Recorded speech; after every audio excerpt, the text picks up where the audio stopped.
Welcome back, everyone. It's been a bit since we've streamed with Gen Con and everything going on, but we are back with Campaign 3 of the Galaxy. And with this one, as you can note, I am on the right side. I am not GMing this one, so I will turn it over to Burger to take it away. Got it. Did y'all are y'all moved from the scene you were previously on? Oh, no, we're still on the Burning Mine for the Founder side. Uh, thing how I forget how to move you. Sorry. Oh, no worries.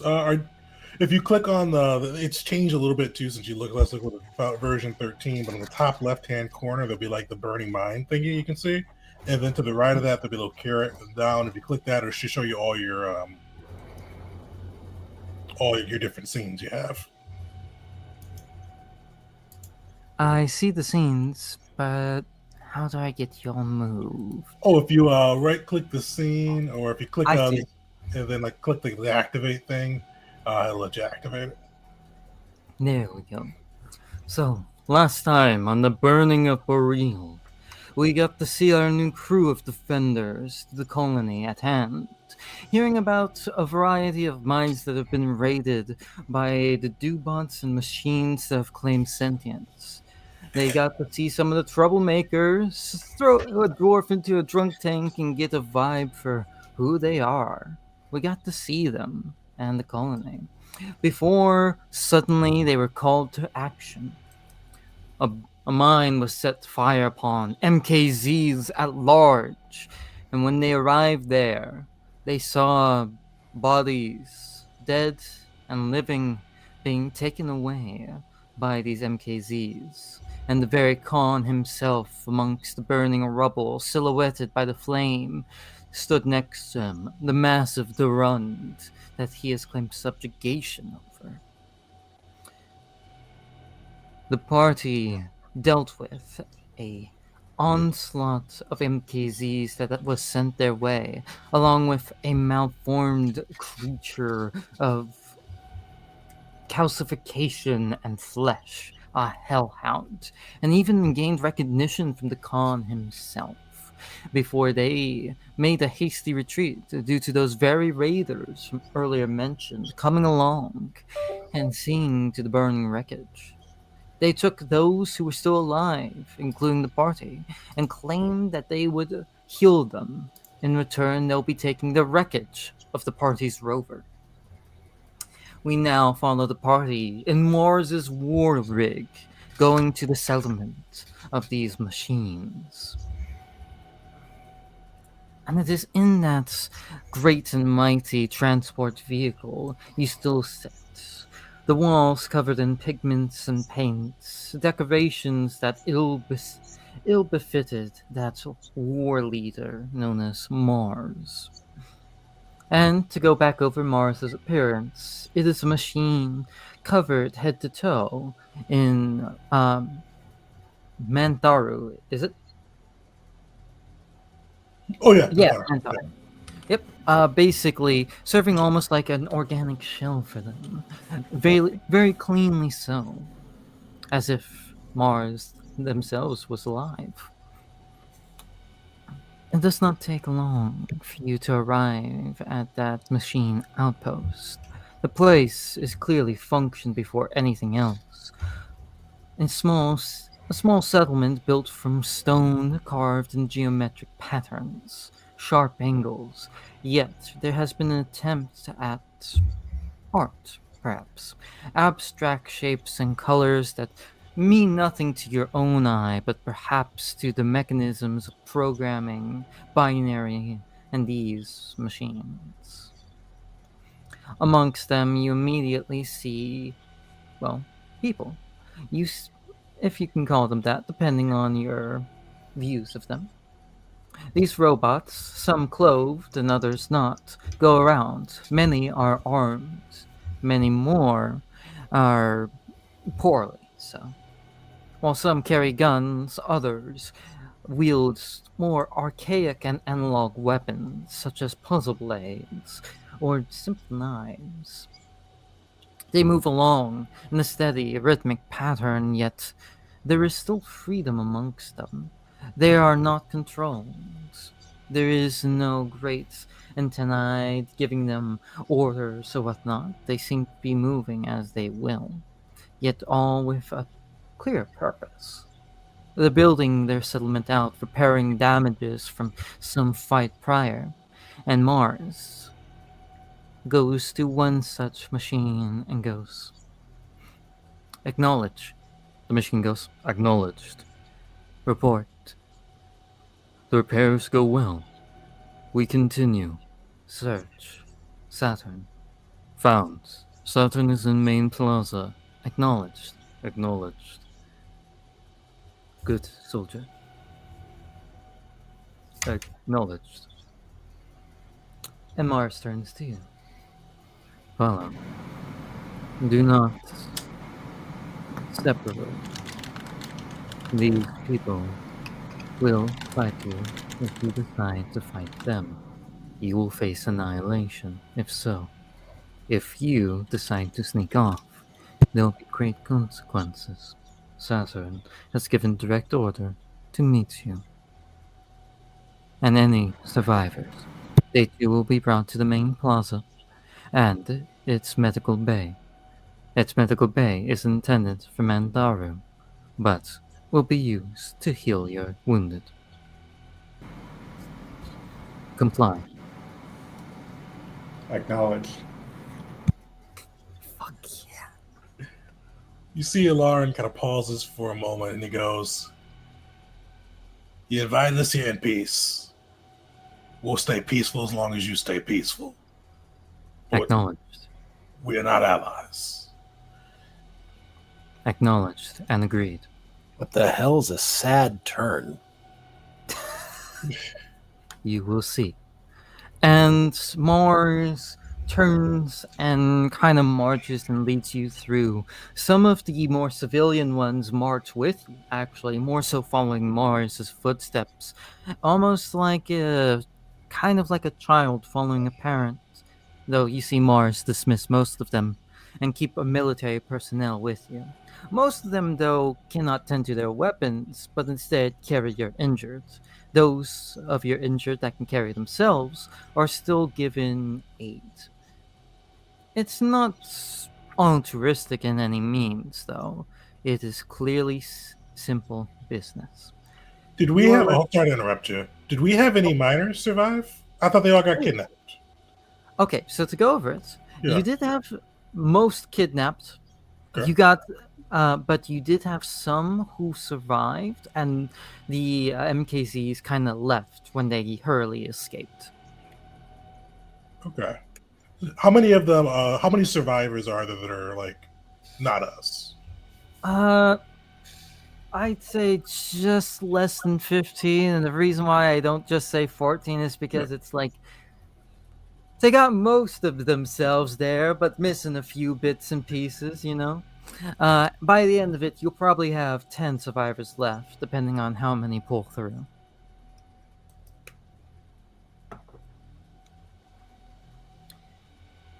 You are led to the main plaza, and you see great spires of stone that are not for any such function. Instead, they are clearly stacks of trinkets built from either burnt out processors, scrap, or just pigment painted rocks.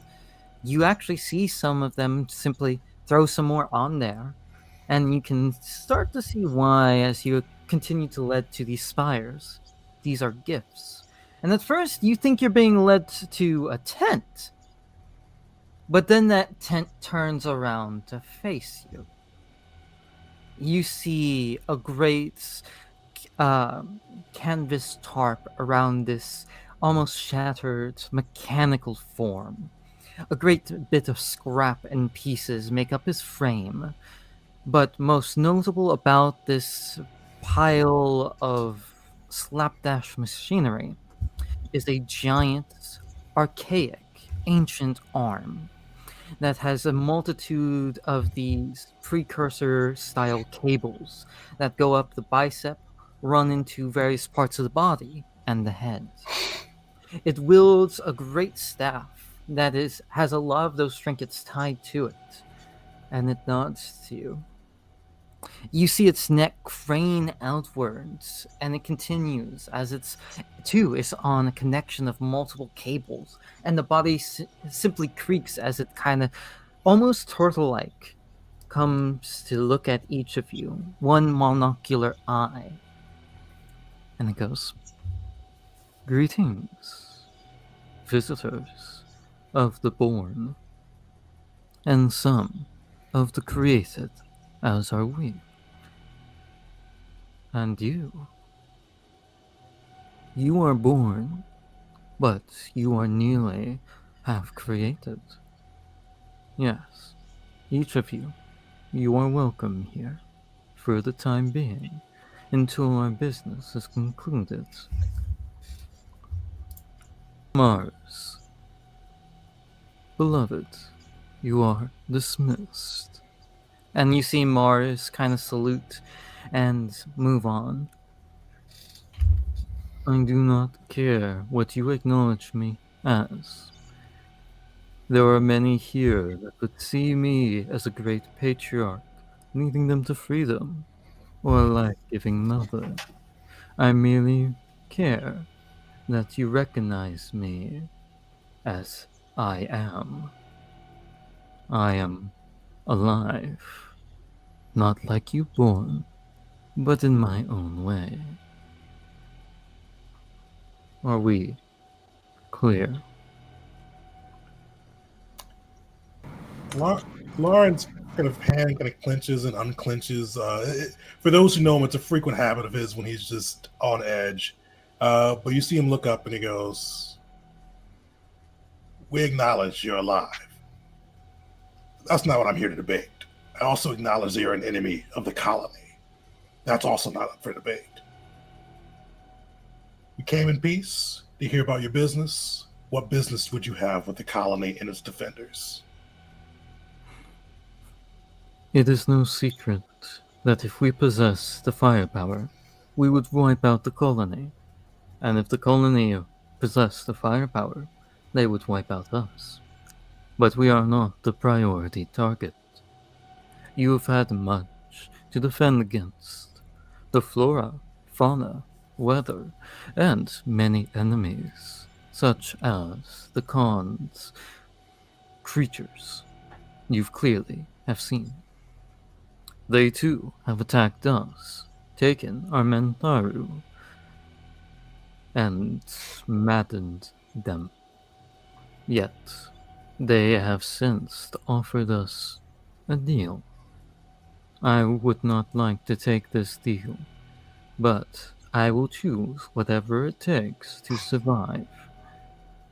So, I seek a different option. I would like to debate a ceasefire with your leaders until this MKZ threat has been eliminated. I recognize you cannot speak for the entirety of your people. However, your people trust you. You protect them. If you told them to allow us into your cities, they would listen, and we could talk with your leaders. Why don't we set up a neutral meeting ground? Bringing you in people that have attacked our miners, and we know that you've got 14 of our people with you. We're keeping an eye on that as well. You've Yes. attacked us, you've harried us, MKZs may have killed more of us than you have, but you've killed enough of us. If you want to talk a deal, I'll tell the leaders, but we probably won't bring you in the city. We cannot accept a neutral meeting ground. We must have walls to protect us. Your leaders would not come here, nor would we want them here. But your cities are safe. And there's clearly something he's not telling you, but he continues nonetheless. We have kept casualties to a minimum to reduce our priority as targets as well. And we shall tend to your wounded the best we can. And he stops for a moment, And he looks over to some of your machines. And Ix, he looks over to Amp in particular and points to a damaged piece. Yes.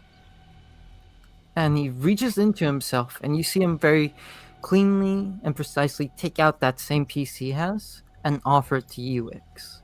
Simply giving it to you to repair Amps with. So Ix has been kind of quiet this whole time. He's just kind of taken everything in, and he would certainly take it from him. Yes, thank you. Yes, this will be extremely helpful. But you are a logical being. You are too smart to have such fallacies. If we allow you in our walls, it is safe for us. But how do you know you will get to leave those walls? And then, as he's talking, he's going to go over and start to repair Amp. Give me a diplomacy check. Right. If I add a statement on there, can I aid him in that? Absolutely, go for it. If I had a statement, can I make it worse? Possibly. Lauren would kind of nod his head. Ix said it right. If you think our leaders wisely wouldn't come here, you must have an ulterior motive for wanting to come to our camp, unless you can ensure your own safety, which is also dangerous on its own. Also, god damn, that's a high roll. Tegan, give me your choice of diplomacy or intimidation to add on to that. And if you succeed, that will genuinely impact this right here. Absolutely. Hell yeah. So Ix and Alarin, you can tell your words kind of reach into this machine, and his big neck cranes back as he thinks for a moment and then replies. I would like to move my people into your walls. I would not like to leave. Our settlement is no longer safe. Our war rigs must continuously look for Moore's Rove to power us. And as they leave, we have been attacked ourselves. Yes, we have raided you, but that is for our survival. We cannot give resources to mine ourselves and survive. It leads to a net negative, and we must protect ourselves. And that has started to lead to a net negative. We are in a war of attrition, and we are losing. We are not willing to serve you as...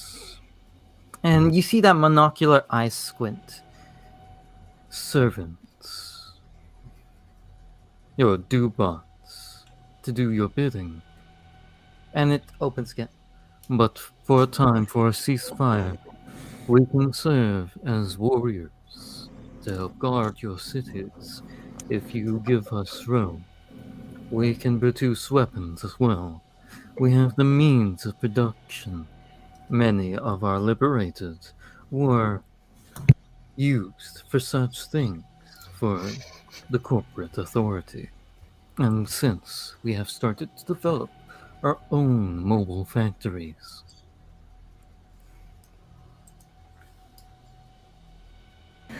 If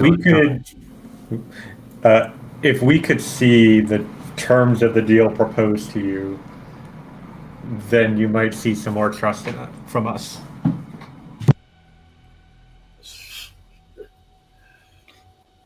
he truly hesitates for a moment, and you see him, he sets his staff down, rubs that giant hand of his, like that big arm, and he calls Mars to me. And you see Mars, after about probably 2 minutes, finally arrives and he goes, tell them the nature of the deal. Acknowledged. The deal is as follows. The Khan has offered us a place at his table, so long as we bow. His is one of might, a lonely freedom, However, if we give to him our Mantaru as weaponry, and we continue to produce weaponry for him, we shall survive. Our Mantaru, while maddened, will continue to survive, and if they are strong enough, have enough will, they are allowed to dominate the minds of those who would wish to wield them, and control them instead. Furthermore, our machines will be given enough stro to not only survive, but to thrive, and we will be allowed to modify ourselves in ways never thought before. He has also encouraged the combining of Mandaru and machine, such as myself. Furthermore, he has offered us a place at your settlements if we were to, with his beasts, when the time comes, wipe your people off the map. We can continue to hold your settlements while he goes out to the stars. The planet would be ours. So they told you they would let you have all this row you need. I believe it is a fool's gambit. He knows we are desperate and will cling to any such opportunity. It is clearly a trick, and we will be made into servants once again.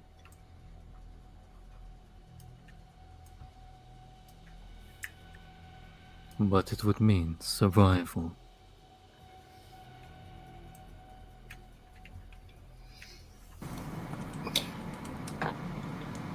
And should we agree to your offer and you come into our city, would this deal with the Khan still stand? Or would it be null and void if you were to fight back against him alongside the colony? It would still stand. So if you take up arms against him and we let you into our city, you could still make a deal with the Khan.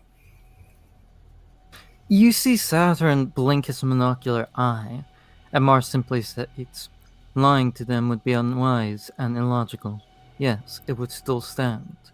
He has given us a out if we did decide to join with you. It would simply be a moment to prove our might, and if we so chose to turn on you from the inside, he would deem that a worthy trade. At any point, we could turn against you. So what incentive do we have to let you in to our city? That was really stupid. Why would you tell us that? For what? Ilari just nods at Vor like he's... Saturn also nods. You see, he was clearly about to say it would be null, but no, he nods with you, looking at Mars. And Mars simply speaks, because I have a deep despisal of the Khan and what he's done to my fellow Mantaru. As you can see, I have joined with many of them. Maddened is not enough of a word to describe what happens to them when they are overfed on pure zro. He has damned their minds. They are no longer sentient, they have no freedom, no will. They are simply screaming weapons of war now. I am Mars, and I am war, yet I am still alive. I cannot say the same for the Mantaru who has stolen from us. So, there's no chance in hell you're going to help the Khan. Right? And you see Mars looks over to Saturn, and Saturn simply says, survival is max priority. Alright, so there was a... Our Mantaru only make up 20% of the population, and of them, 83% has agreed, if necessary, to give their lives for the greater survival of our colony. So what you're saying is if the war looks like it's going badly for us, your max priority is survival. So you turn your guns on us to keep your people alive. I was hoping that would not become apparent. And he turns to Mars. And Mars simply says, I have honor, and I would rather die fighting a good fight with allies by my side that see me as worthy and I them, then fall and let myself be controlled by some fool who simply thinks might makes right. Well, but it does. And you're second in command. Saturn's the big boss, right? You see Mars actually turns away, and Saturn simply says, "You do not know of our power structure. No one is in command. We are all equal.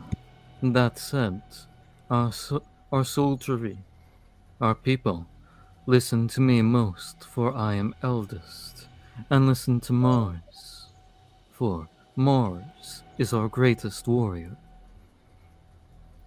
In truth, it is only partially up to me.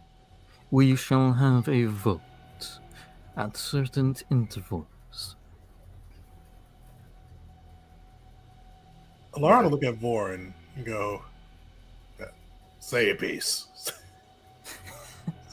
I mean, it just so it sounds like you're in charge because you're the oldest. And he holds that giant hand up to shake his head, and Mars just goes, "Yes, that would be the case." This is your government. Holy crap! I'm the oldest. I make the. I'm sorry.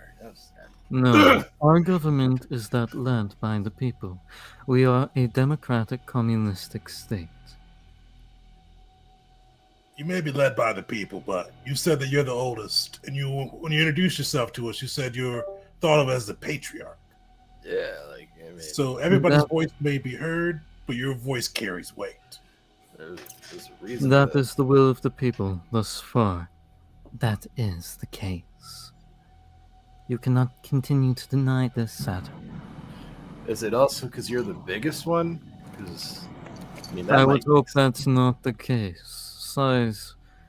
Mere size matters not.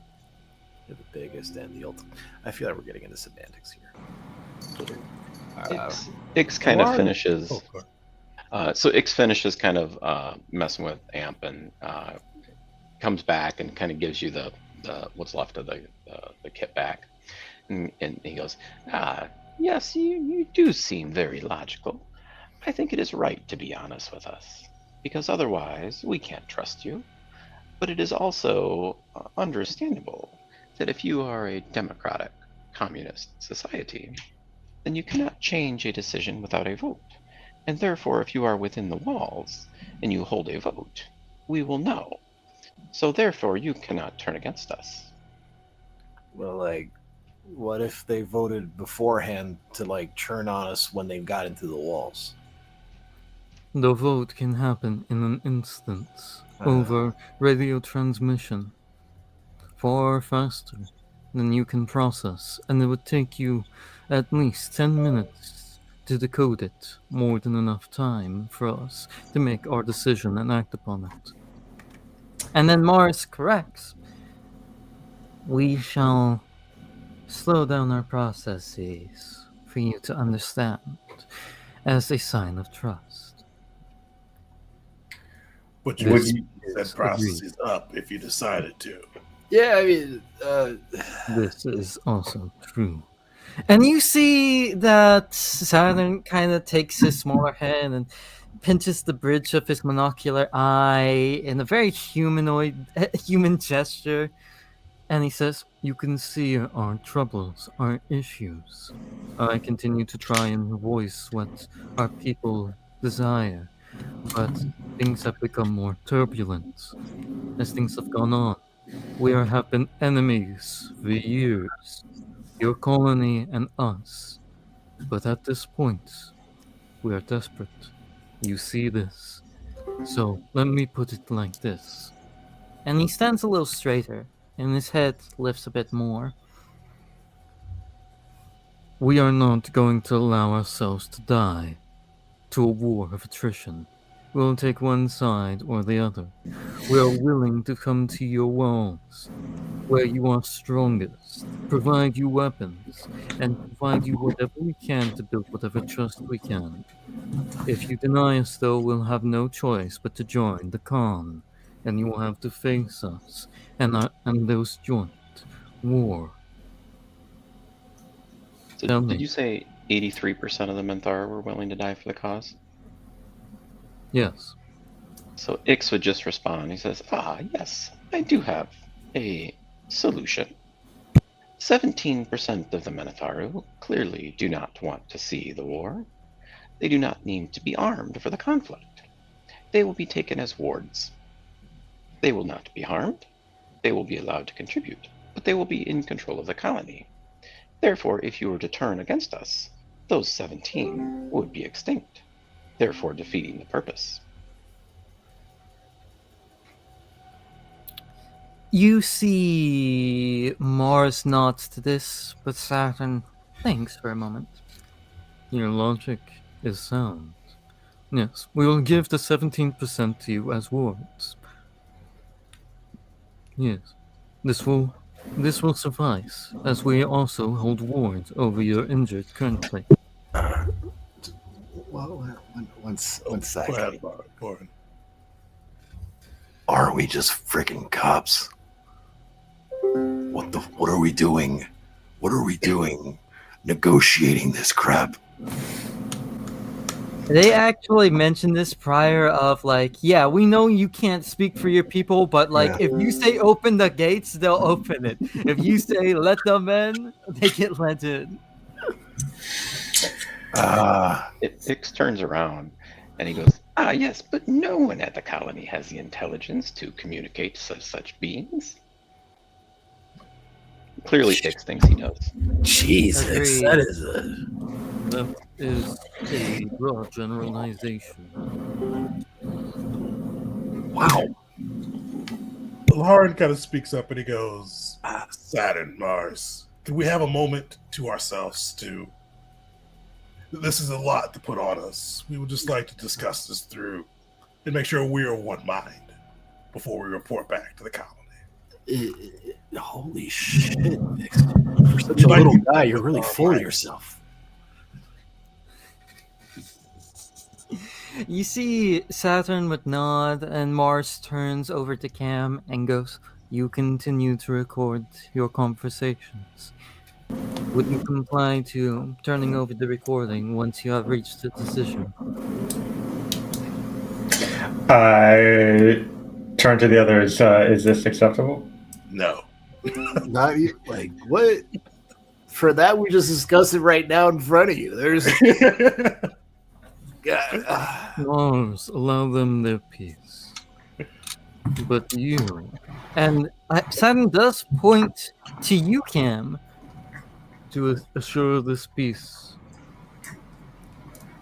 You will talk to me while the rest of your group communicates, so there is no chance of us prying the knowledge from you after.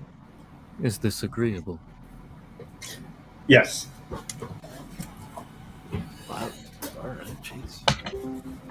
Mars, I turn to the others and say,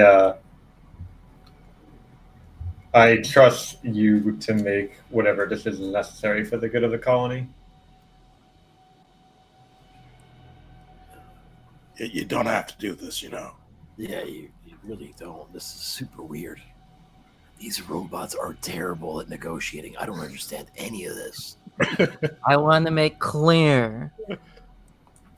Saturn has the highest charisma in this colony, and it's +0. Thank you. Fair. Appreciate that. That's telling. But like, Warren is like weirded out. He's like, is this just like advanced diplomacy, and he's just not getting it? I don't need a poker face if I just show you my cards. What? What? They're just like, we're desperate. Help us or we'll join the enemy. Now, if you're that desperate, we can just let the enemy kill you and attack you while they're doing that. Damn it. Yeah. But You all are led to a small private space, and you'd see some of the soldiery kind of disperse and give you enough space at the beck and call of Saturn to do so. Mars goes to her war rig to help tend to your wounded and bring out supplies that were meant to patch up Mentaru, and we go first to Cam and Saturn. And Saturn looks to you, Cam, and goes, "You are lost, young one." I am searching for a purpose. That is true, and I have yet to identify one. You This is all, a struggle. Oh, go ahead. you all were offered a purpose and the resources to survive from the con, and I struggle to understand why you didn't take it. The search for a purpose is the struggle of all sentient beings. We were graced with the ability to know our purpose whenever we were created, and to seek a greater one of our own volition. The purpose the Khan gives, the freedom he preaches, what he proposes is a lonely one, where only the self is served. Many of us do not wish this, and seek the comfort of companionship, of fellows beside us, merely than the betterment and strength of oneself. That purpose was not meant for us. Instead, it's what we seek. But this question was not just for me. It is a question you think of for yourself. If you were offered a purpose, would you turn it down? Would you accept it? Tell me your thoughts. What troubles you, young one?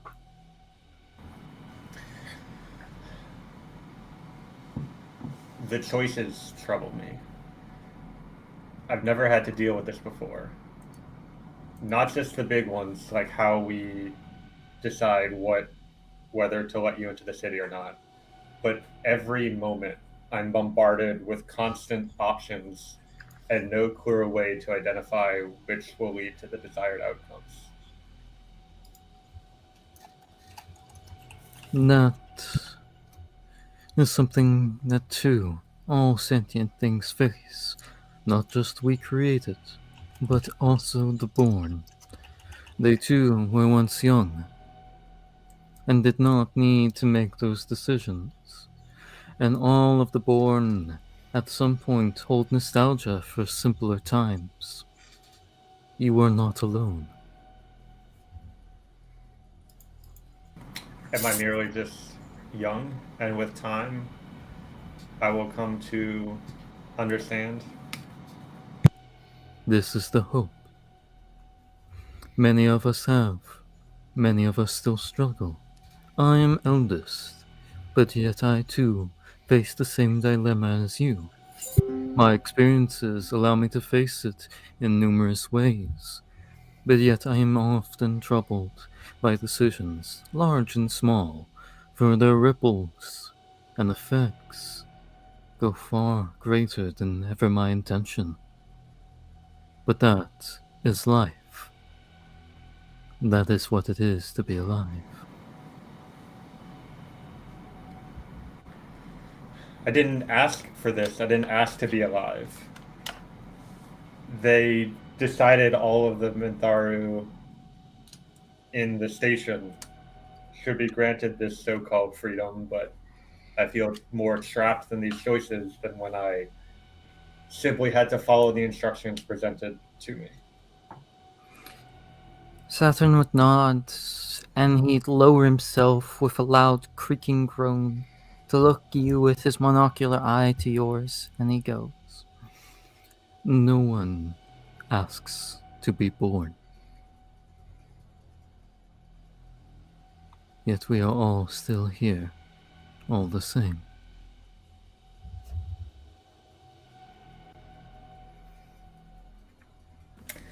And I suppose I'll continue to learn to record and to try to get a better understanding of what it means to be alive. For what it counts, I am proud of you, Cam. And I am sorry for, though I will not choose your purpose for you, I know it is not amongst my people. And I hope when you find it, it is truly yours. And he stands with that same creaking groan, and that's where we'll cut to the party making their decision. Isn't Cam like technically a minor? It's kind of weird. Was it? Oh, you're muted. Cam can take care of himself. Yeah, He'll be isn't all Cam? right. Isn't he like a month old? Really? If that? Yeah, he'll be fine. Just I mean, do we count from the sentient date or from the manufacturer? I'd say sentience because, like, I mean, I don't remember just being DNA. Whatever. I'm overthinking this. Cam's probably fine. I hope. So, do you want to let the crazy robots into town? I don't know, guys. This is kind of. I like Ix's plan with a little bit of modifications. We take their Mintharo, or at least that 17% of Mintharo. The rest, we make a partnership with them, but they stay in their own camps. We'll coordinate on strategy to attack the MKZs, but they chose to be apart. They can defend themselves. Well, I'm not the smartest guy in the room, but like, let's say we succeed, we're victorious over these jerks, these cons. Now what? Then we have all these antagonistic folks from Mars and Saturn over there living amongst their people. You think they were just gonna, be friendly about it at the end and come to a new understanding and walk off into the sunset together, holding hands and singing songs? I don't. No. The enemy of my enemy is my friend. When I don't have an enemy, what are they? They're your enemy again, but now we're neighbors. I don't know. I want them in their own camps. But they want to As a be show in the of good walls. faith. Once the MKZs are dealt with, we release the Mintharo. It'd be brutal to do anything with them after that. But either then they comply, or it continues. I don't know. You heard One Eye over there. They can think and communicate at speeds that are beyond our stupid flesh brain understandings. They just have to give the hey, kill them command, and that's it. We're on defense. They don't even have to wait for the MKZs to be dealt with. They just have to get it weak enough where they think they can deal with them. That's why I say we keep them outside the walls. Yeah. Okay. Do we know if the Mintharo can do the same thing with can Mintharo get those signals? Or are they like? You know they probably could, but probably process them a little bit more slower. Okay. But still fast enough that it'd be a problem for us.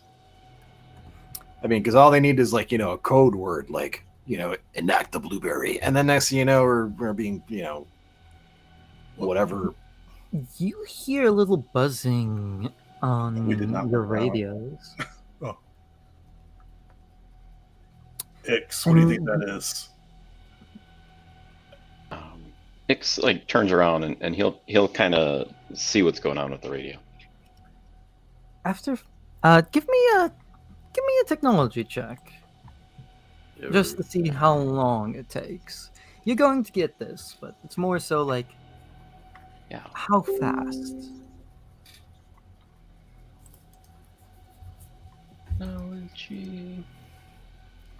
Is it computers? Oh yeah, that's what I meant. Sorry. I've learned some Starfinder. Hey! Hey, Oh, yeah, I don't. To be fair, I don't see it either. Am I crazy? No, because it's not on the. I don't think it's on the Pathfinder sheet. I have like crafting. Oh, weird, because it was on there. What's Oh, the, shoot. I guess with the update, it kind of just, oh no, this is my bad. Hold on. Roll something else for now, but I'll get it back on. The update took off all the mods. Oh yeah, I was looking for the monster generator. So I could do like engineering. yeah, engineering would work. Yeah, just roll that. So with that, you are damn. You're basically able to hit it No, with I'm a rolling wrench great. once you get working, and you hear one of your compatriots back at the what's it called? Back at the colony. I forgot his name. The guy. You know, the Gaull? What? the guy. Our boss? Yeah, I had this name and I immediately forgot it. Throw of a beat. Ben? Is this Chris to the rescue? Yeah, it is. Thank you. As you hear there, like, hey, come, in. Getting the signal. There. Okay. All right. I got it. Hey, how y'all doing? You still alive? And so Ix'll answer. So he'll say to the rest of the group, yeah, it's a settlement checking on us. And then he'll kind of go back on the radio and he'll say, yes, we're alive. Yes, we're alive. We're talking at the moment. What is it? We're picking up your locator, your rover. It's barely in working condition. It just sent out an SOS because the systems were tampered with. That's Dubot territory. No. We are in Dubot territory. Yes. Spin, assume comms are compromised. Hold on. A couple seconds pass, and all right, consider them uncompromised. Thanks, cousin. All right, so I got this line encrypted now. The fuck you doing in Dubot territory? When you going to the mines, that you get picked up? Situation went foobar. We handled the MKZs there, or we handled a portion of the MKZs there. A chunk of them took off with most of the miners. Where with the remaining miners, we got picked up by Dubots. Decided to play nice rather than start a firefight that would end with the other miners dead. Oh, wait. Are you in this settlement? Like the base? Yeah. Yes, sir.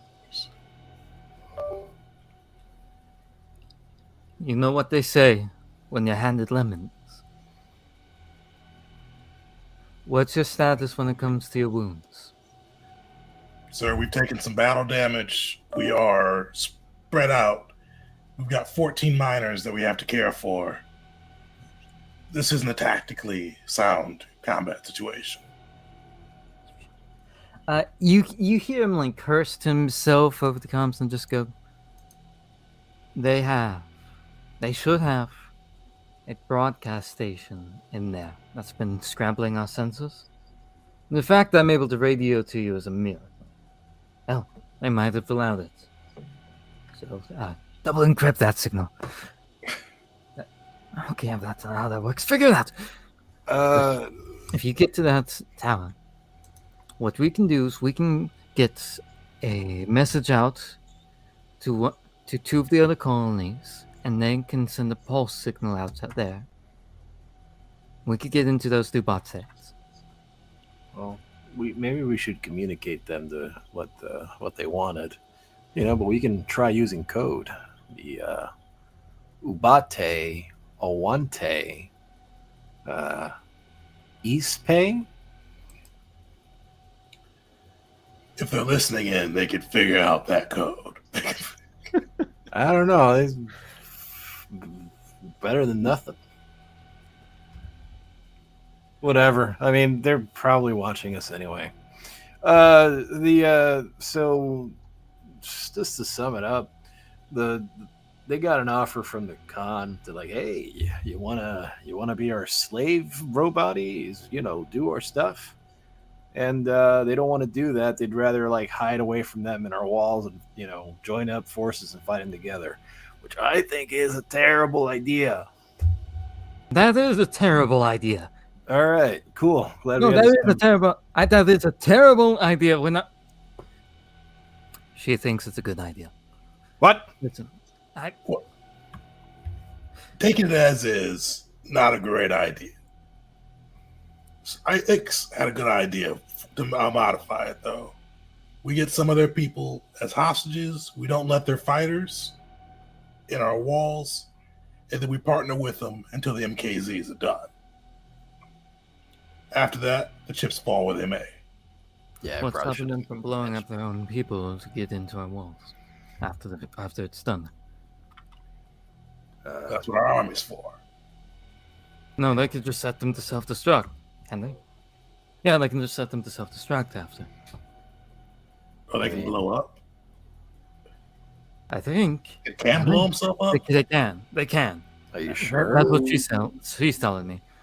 Maybe I missed this. Wait, where did she hear it from? You see, like, Earhart just waves at Vord and just like gives a really like hard look at Ix.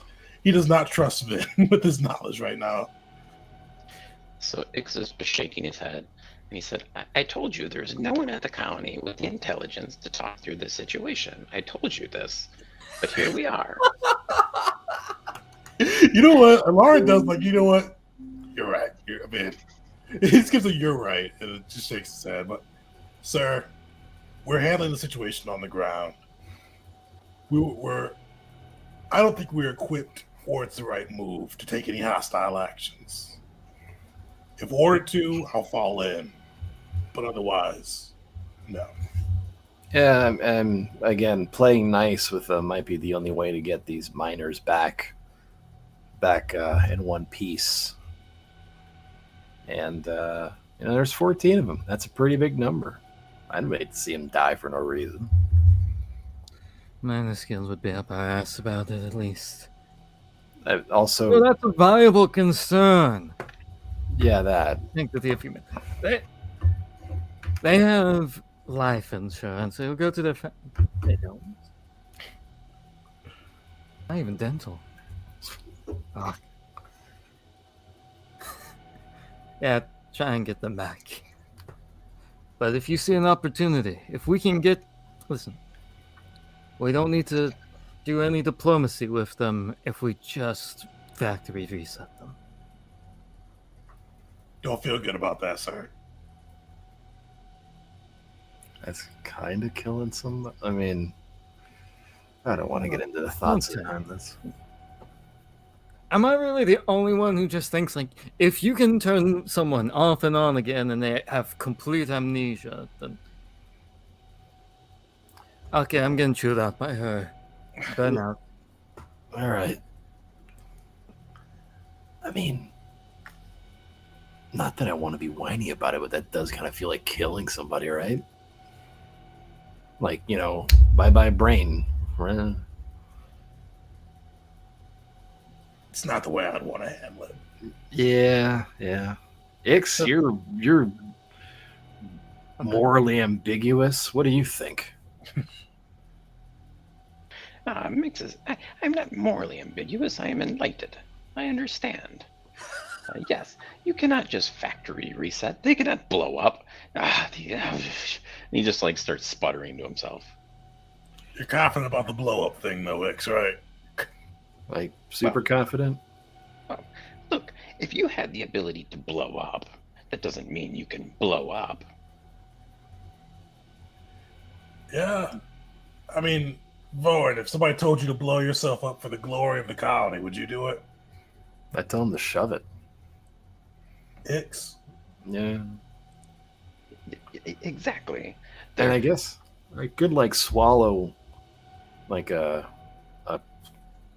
rubber glove worth of gunpowder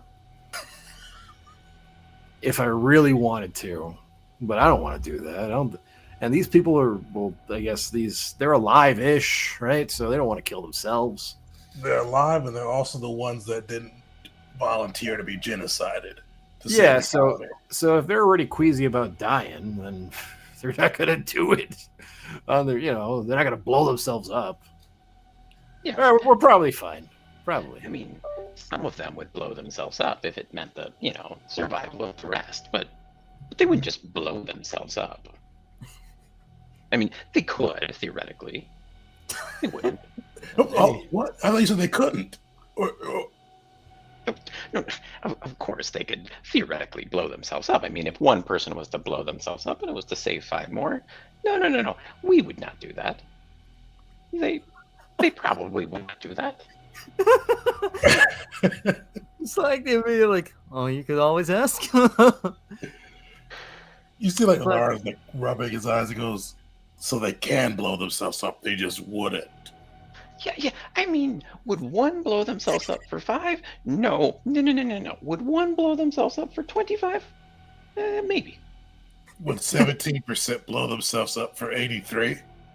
Wait. Okay. I think we're going off the wrong track here, right? You begin to hear footsteps arrive, and you see a soldiery along with Mars step in, as well as like these suits that are clearly filled with Mandaru in different parts of them, and there's this glow that comes from them, and they're kind of wielding these big ass swords on their back and hammers, and March just goes, "You have been given enough time to."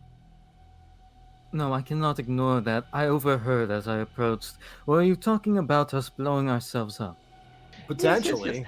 Yes. Important question. Just one important question. What percentage of the population would blow themselves up to save the other percentage of the population?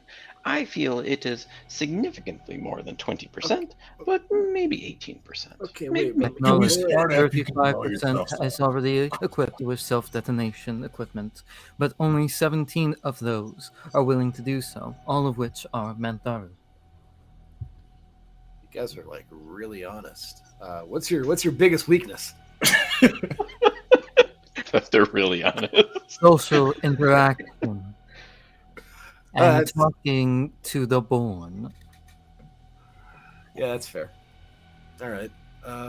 Okay, so they can actually blow themselves up. I was talking about like if I ingested gunpowder and like a lot of it and like swallowed a flare, then yeah, I could blow up. But so That would not. That would cause self-combustion, not an explosion with the detonation power to ruin another life form. That would simply lead to your own self-termination. All right. Well, and you see some of the dudes are looking around like, this is fucked up. Right. The suits with the Mandaru are nodding to this like, not like this is fucked up. Like, yeah, that wouldn't be enough. All right. So like if I did that, I ingested it, and I also like wore bags of it, and you know what? Gunpowder would be suboptimal. So like dynamite maybe. So you know what? Hey, let's go talk to your leader because I'm doing some funny math in my head. I don't want to do anymore. I'm good. I'm all right. You can One of hear the robot just speaks freely and goes, "Fuck, man, this war is horrible. I just want to go to bed. I don't know about all of you, but I like dreaming." And you see Mars turn, give a death stare, and just like, and it just chains up. Move. Yeah. Acknowledge. Comply. And you get back at the Saturn. How you feeling, Cam?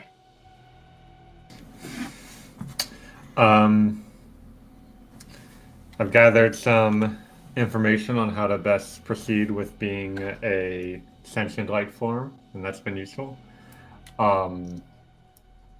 What's the decision you reached? He didn't tell you were very mature for your age, did you? Did he? No. All right, never mind. But I mean, we're kind of still torn. We got it really got off track with. I got us off track. I'm sorry. I mean, it's kind of a good idea. The alternative is that we have to fight a bigger force if they join up. I mean, if they do end up eventually turning on us, at the very least, there will be less of both of them. I'm just thinking out loud, guys. I don't know. I have a proposal. Saturn, should we accept the arrangement and invite your people into the colony? Would you connect me to your network so that I might be informed of any votes or decisions made and the colony can act accordingly? How much is 10 seconds really going to buy us? You see Saturn blink and just goes, I do not feel that would be a good idea. And Mars, for the first time, you hear Mars laugh. It's kind of a bit intimidating because it's not just one laugh. It's a lot. It's like a little choir of chuckling from all the Mantaru connected to this machine. This would be acceptable, though not advised. Many of our people on our network use these communications for their version of humor, storytelling, and sharing of knowledge. Well, these things, although I've never seen value in them before, seem important to my continued education as a sentient being. Therefore, exposure to them would be valuable to me at a personal level. I'm sorry, but I'm just imagining Cam being overwhelmed by like sci-fi shit posting. No, that's literally what Mars is trying to say. Like, they should post all the time on there. It's like, imagine you got access to like sentience for the first time and a message board. It's just like, guys, I drew a phallic image on this rock. Isn't this the humorous? Wouldn't the born find this funny? It's like getting your brain stem plugged into 4chan and Twitter at the same time.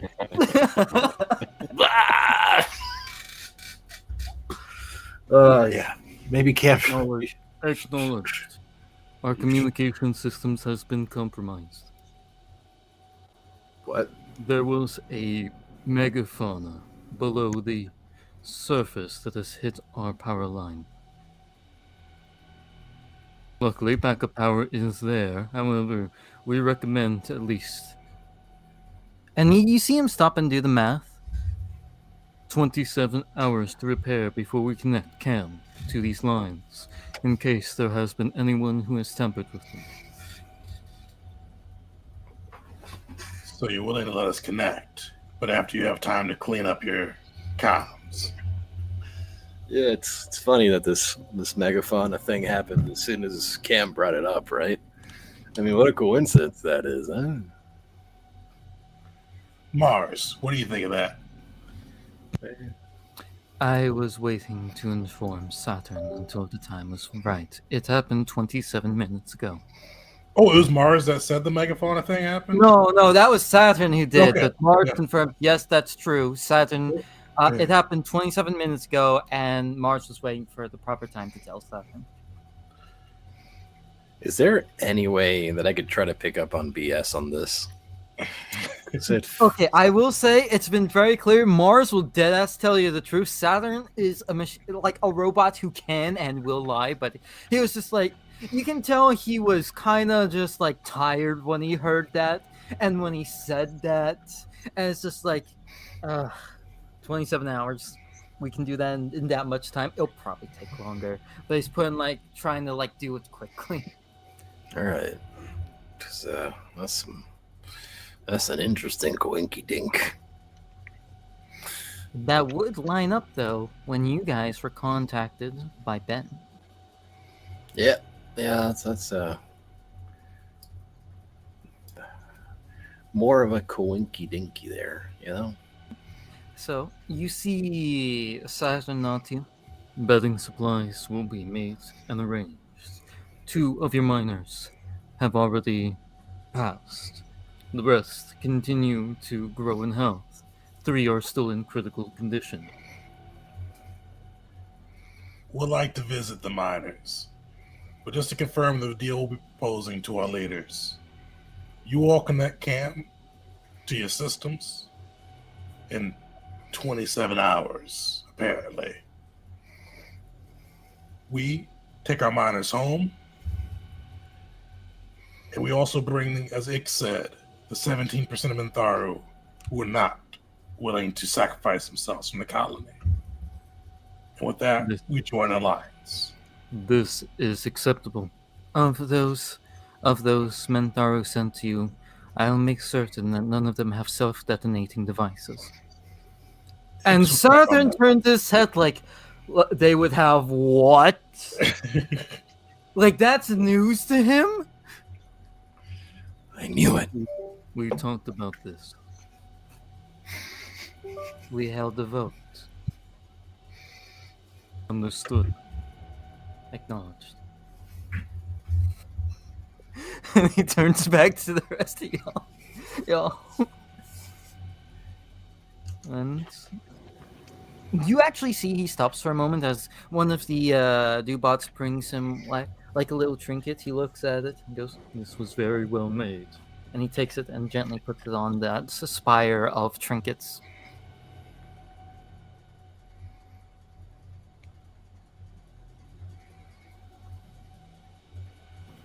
Alright. Ix, Cam, Vorin, anything you all want to add for this deal? And Saturn, Mars, just to confirm, this means that the 17% will be in our walls. The rest of you lot would be on your own, unless any of my companions disagree. How close to the walls are we allowed to come to as a settlement? If we can camp right outside of them, that would be most amenable. I would say as close as you currently are, but I'll let my companions make that decision. You are quite hostile, yet you are half created. If you were to renounce your born, your birthright, and accept your place as machine, you could find solace here. Stability. I sense degradation in your flesh, calcification. You will find that the Zro we have will not addle your mind. You see 2 things, like first anger, like calling out like that he is pretty much like at least half, if not mostly, cybernetic at this point. But you do see like a bit of curiosity, like almost you see a bit of hunger as he mentions that kind of the Zro that won't addle your mind. But he is going to, like, you see his eyes glow a bit more. His fist, like, rather than doing like the open close thing they've been doing, they go straight just fist close. And he goes, "I am an officer of the colony. You will not bribe me." It is not a bribe. It is acceptance and welcoming. Would they ever accept you as you are? Mars actually corrects Saturn and says it would not matter. He is an officer to them, a protector, and so he will protect regardless of their acceptance of him. And Mars turns to you and nods as an acknowledgement. I mean, they accepted him as a protector. That's some kind of acceptance. And they just tried to offer you the good stuff. He is fuming right now. Like he is. You can almost hear the both the knuckles and the servos in his hand, like grinding and popping. Don't take it personal. They probably don't even understand that they offended you. Just cool it. Facing the matter at hand, would you permit Ix to examine one of your self-detonation devices to determine the potential blast radius, and we could set that as an acceptable distance between your camp and the walls of the colony. Saturn turns to Mars and nods, and Mars says, yes, this can be established. In addition, we will be providing your colony with a degree of revenue.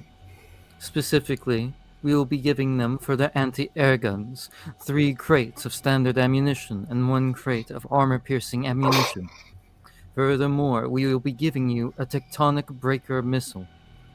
Furthermore, we will be giving you 2 personal tectonic breaker missiles and a launcher for said missiles, and 1 puzzle blade of our design.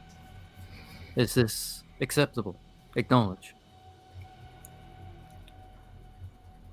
You okay with them being close enough to overrun us, Cam? Blast radius doesn't mean much if a whole camp in an instant decides, hey, we're fighting. I mean, I'll keep an eye on them.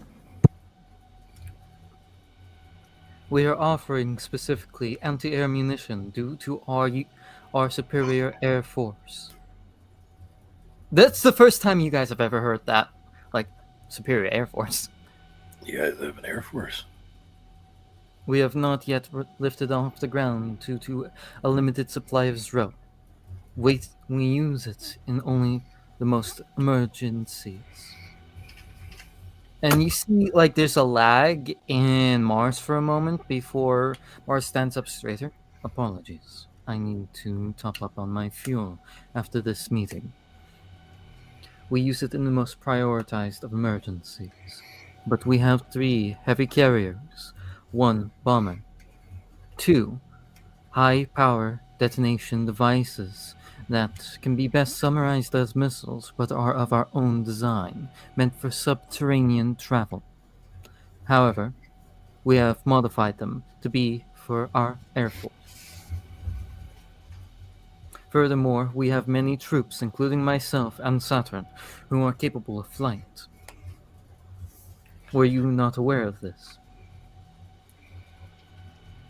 All intel isn't shared with us low-ranking soldiers. Acknowledged. You guys know? No, the fuck y'all don't know that. The colony does not know like, it's just like, yeah, they've been raiding you. They've been using land vehicles. They have all that shit. What the fuck?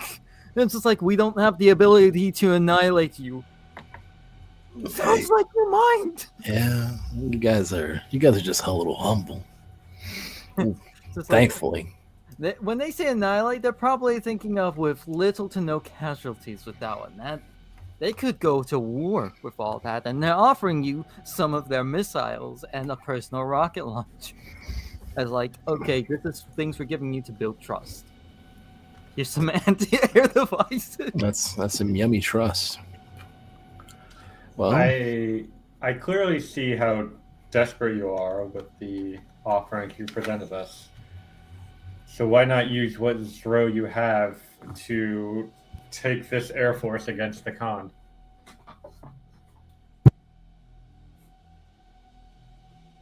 You see Mars actually puts a hand over its face, leans against the wall for a second, and Saturn says, we have his particular brand of power is gravity.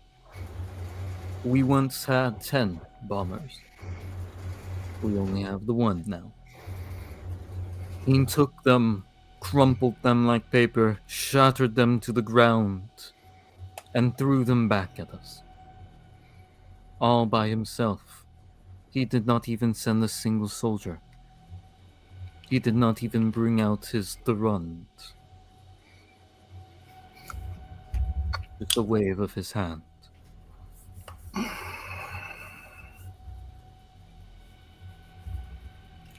at least you still have the 1. And that was 3 years of work. Wiped with a single. And you see Saturn shake his head. His forces are notably weaker than him. and his attention is always divided. We were a priority target due to our heavy use of force, and he divulged his attention onto us. He can still be defeated, killed, and exterminated.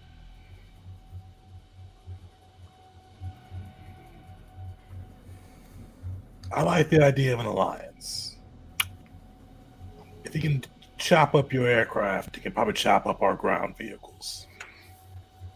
Mhm. Cam wants you guys close to the walls. I'll be honest, I don't. But I do think we should work together with this. I The don't think rest we should be close shall to be corner. discussed. The rest shall be discussed with your leaders. If we can at least have our mentor discuss for us and receive our votes, that will be enough for now. The Khan has already used his force to attack your minds. I doubt he will go and use them again so soon. He would likely be celebrating at this time. He does enjoy his feasts. All right, well, let's get this new alliance ironed out. And with that, you all are allowed to rest there for the night. Get yourselves patched up, basically have a long rest. And if you so wish, you can go with them back to your walls, back to your colony, and be ready. Or, if you so wish, in the dead of night, you can do what Ben suggested and go with the genocide route. Let's just start slitting throats in the dead of night. Pretty much going over trying to disable their communication tower so that way the other colonies can basically blast whatever signals they can to try and disable the Dubots, hack into them, and reset them. The Mandaru, however, probably will still be online and flee, likely to the Khan. Sven didn't order Lauren to do it, so he's not going to do it.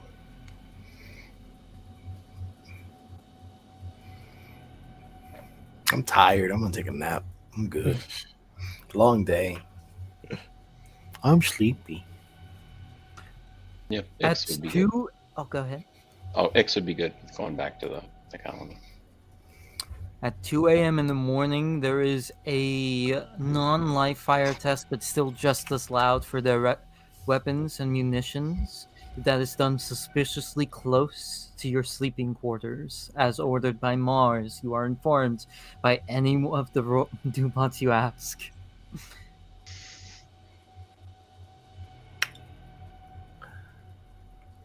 Real nice, Mars. Real freaking nice. And with that, he'll roll over and go back to sleep. You hear Lauren grunt. They're practically begging for our help, but they can't even give us a good night's sleep. You know, I'm halfway tempted to roll out of this bunk and try to do whatever the hell. If it's a communications tower, I'll blow it up. I'll push it over. I'll cut the power. I don't give a shit. We're supposed to hack the communications tower. Okay, that's never mind. I'm going back to bed. You could try and blow it up, but that'd be significantly more brutal than, just hacking into it. Be right back. Okay. But actually, are y'all good with a 5-minute break? No, let's do it. Hell yeah. I'm gonna grab myself some more coffee, and then afterwards we'll get into either the espionage or going back to town and seeing what awaits you there. Sounds good. All right. All right, see everybody in 5 minutes. All right. Sounds good.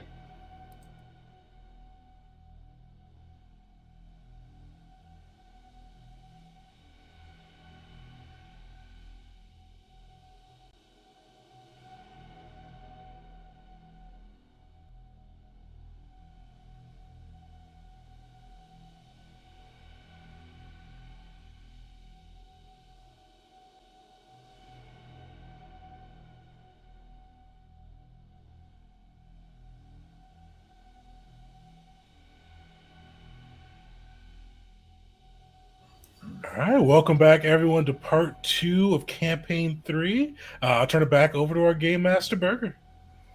Hell yeah. All right. At 4 a.m. on Vorn, you hear feet beginning to walk towards you. Footsteps of metal on ground. It is not Mars, nor is it hefty enough to be Saturn. And they stop. While you're turned away from them, you know it's just standing there, watching you sleep. Or in this case, you're kind of awake. What do you do?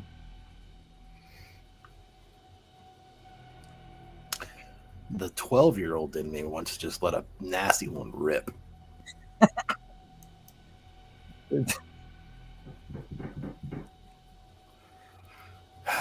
All right.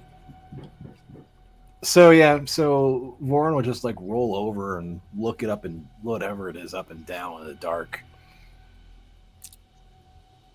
Is it something that you can like make anything out or whatever? Before It is one of the machines. It has a gun on its back. It one arm doesn't have it out. It's just looking down at you, and it kneels down and gently like takes your shoulder and then shakes you a little bit to make sure you're awake. Don't worry, I'm up. You walk really loud.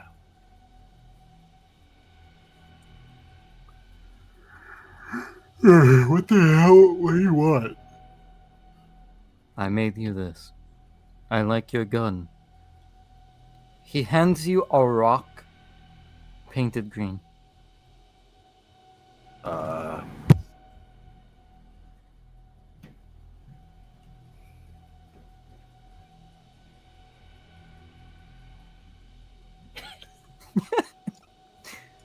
I guess I should probably say thank you.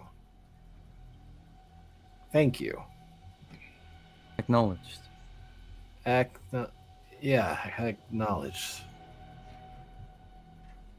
May I see your gun? Yeah, I'm too tired to care.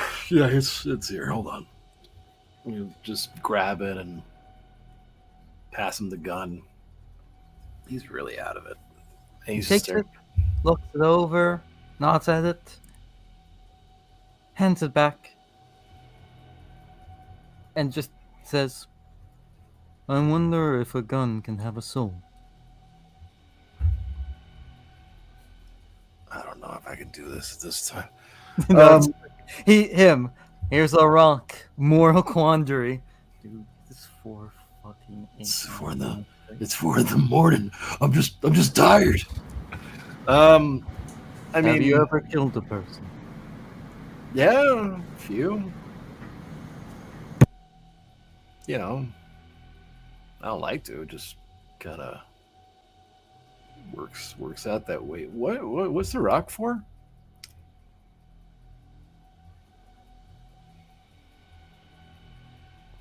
There is no purpose behind the rock. That is the point.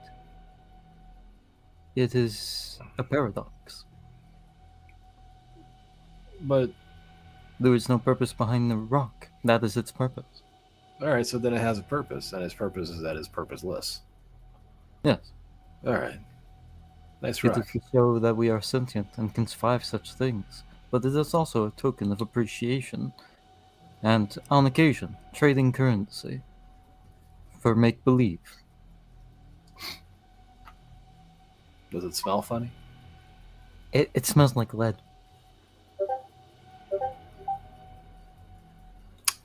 Thank you for the pointless sentence proof rock. You know that like sentience, like what is it? Meat people need to sleep, right? You can survive up to 72 hours without sleep before receiving brain damage. Yeah, but do you want to function with, at 75% of your capacity? I'm currently functioning at 32% of my capacity. That's miserable. I know. Yeah, you should get that. You should get that looked at. If you were a person, I'd tell you to go to a doctor. What's wrong with you? Do you guys have names? Is that a thing you guys do? Yes. All right, who are you? Dust. That is a very. All right, hi Dust. I'm Voren. Thanks Hello, for the. Warren. I'm Dust. Yeah, I gathered as much. I'm gonna. I convinced Mars to stop the firearm testing so you could get more sleep. By convinced, I mean we held a vote. I was the one to suggest the vote. Acknowledged. Acknowledged. You know what, Dust? You're my favorite person from your camp. And I'm not just saying that because you got me a gift. This is a great honor. If we turn against you, I will let you live. I will only cripple your legs. That's the nicest thing I could have imagined, I guess. What the You know what? I'll take that as a kindness. He stands. I do not understand social interaction. It's all right. Acknowledge. You did better than your patriarch. You're fine. Go get some charge or whatever it is you do. And see, do you guys have maybe the little guy over there can take a look at you? No, it is a psychological issue. Oh, what? Then maybe. All right, now I'm invested. Damn it! Now I'm not gonna go back. He sits back down, and at this point, some of y'all are starting to wake up to like, what the fuck is that? What do you mean psychological? Like what? Like how does? I killed a man. Oh.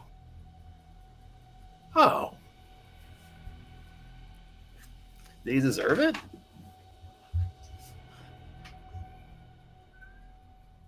No. Well, shit. That's damn, Dust. I'd say you're cold-blooded, but I mean, never mind. Why? I wanted to prove that I was capable of it, but I regret it. Well, I guess He was kind to me. Oh. Well, you don't say. I strangled him in his sleep. Yeah. All right. Well. What the? This has caused me great mental anguish, and has greatly depleted my efficiency in combat. As such, I have been allowed to be civilian, as per a vote. You remind me of the man I killed. That's not the thing I hear very often. Or maybe You I have do. a very interesting gun. So I have brought you this gift and talked to you in the hope of finding some closure. Well, one sentient to another, I guess, might be the best way to put it. You can't spend processing. Maybe we'll word this. Processing power, looking back on the past. No matter how hard you process it, you're not going to change the outcome. The only thing you can do is hope to be better the next time when a situation like that comes up. And maybe I do not want to be better at strangling an old man to death. No, what I'm getting at is the next time that you might strangle somebody in their sleep that looks a lot like me, you don't. Yes, I did not strangle you in your sleep. There you go. You're growing. You're better. And let's just keep growing and being better and not strangling me in my sleep. Yes, it took quite a bit of effort. Oh my god. Cam will speak up and say, in the interest of being better, should I strangle a man in his sleep? No, you know what? Cam, you're You're growing so damn quick. You can skip that lesson, buddy. growing up so quick right before all our eyes. Oh my god. When you kill a Ix man, you do not forget his face. This is something I've learned. I do not forget memories, but this one constantly shows up, despite me not opening up the data file. I have formatted myself to delete this, yet it still comes up. The life leaving his eyes. You never forget You're somebody that you killed for no reason, really. It haunts you. Yeah, it's a little easier to stomach if you. Oh my god, are you all awake? Ix, like you can see, like Ix rolls over and he just goes, "If I don't get some sleep, Amp is gonna strangle all of you in your sleep." And then he just like rolls over and pulls the covers over his head. Oh, One Saturn question tried to for you. comfort me once by telling me the story of how he strangled a Durand. However, this only brought me more discomfort.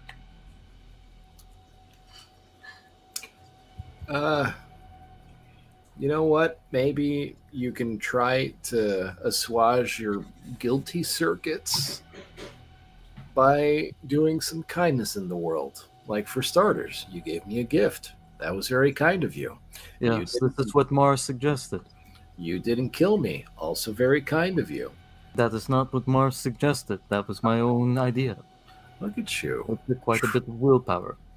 I hate that you added that last part. I quite like I added that last part, as it is like an acknowledgement that I had willpower in this scenario.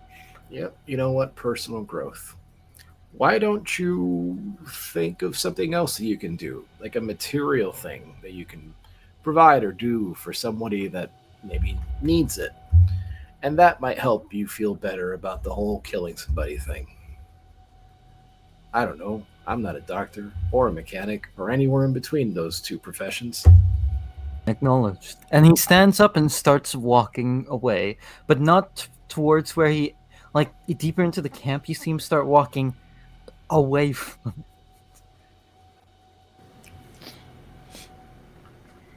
What the fuck? Would you like me to follow and observe? You seem concerned. Am I dreaming?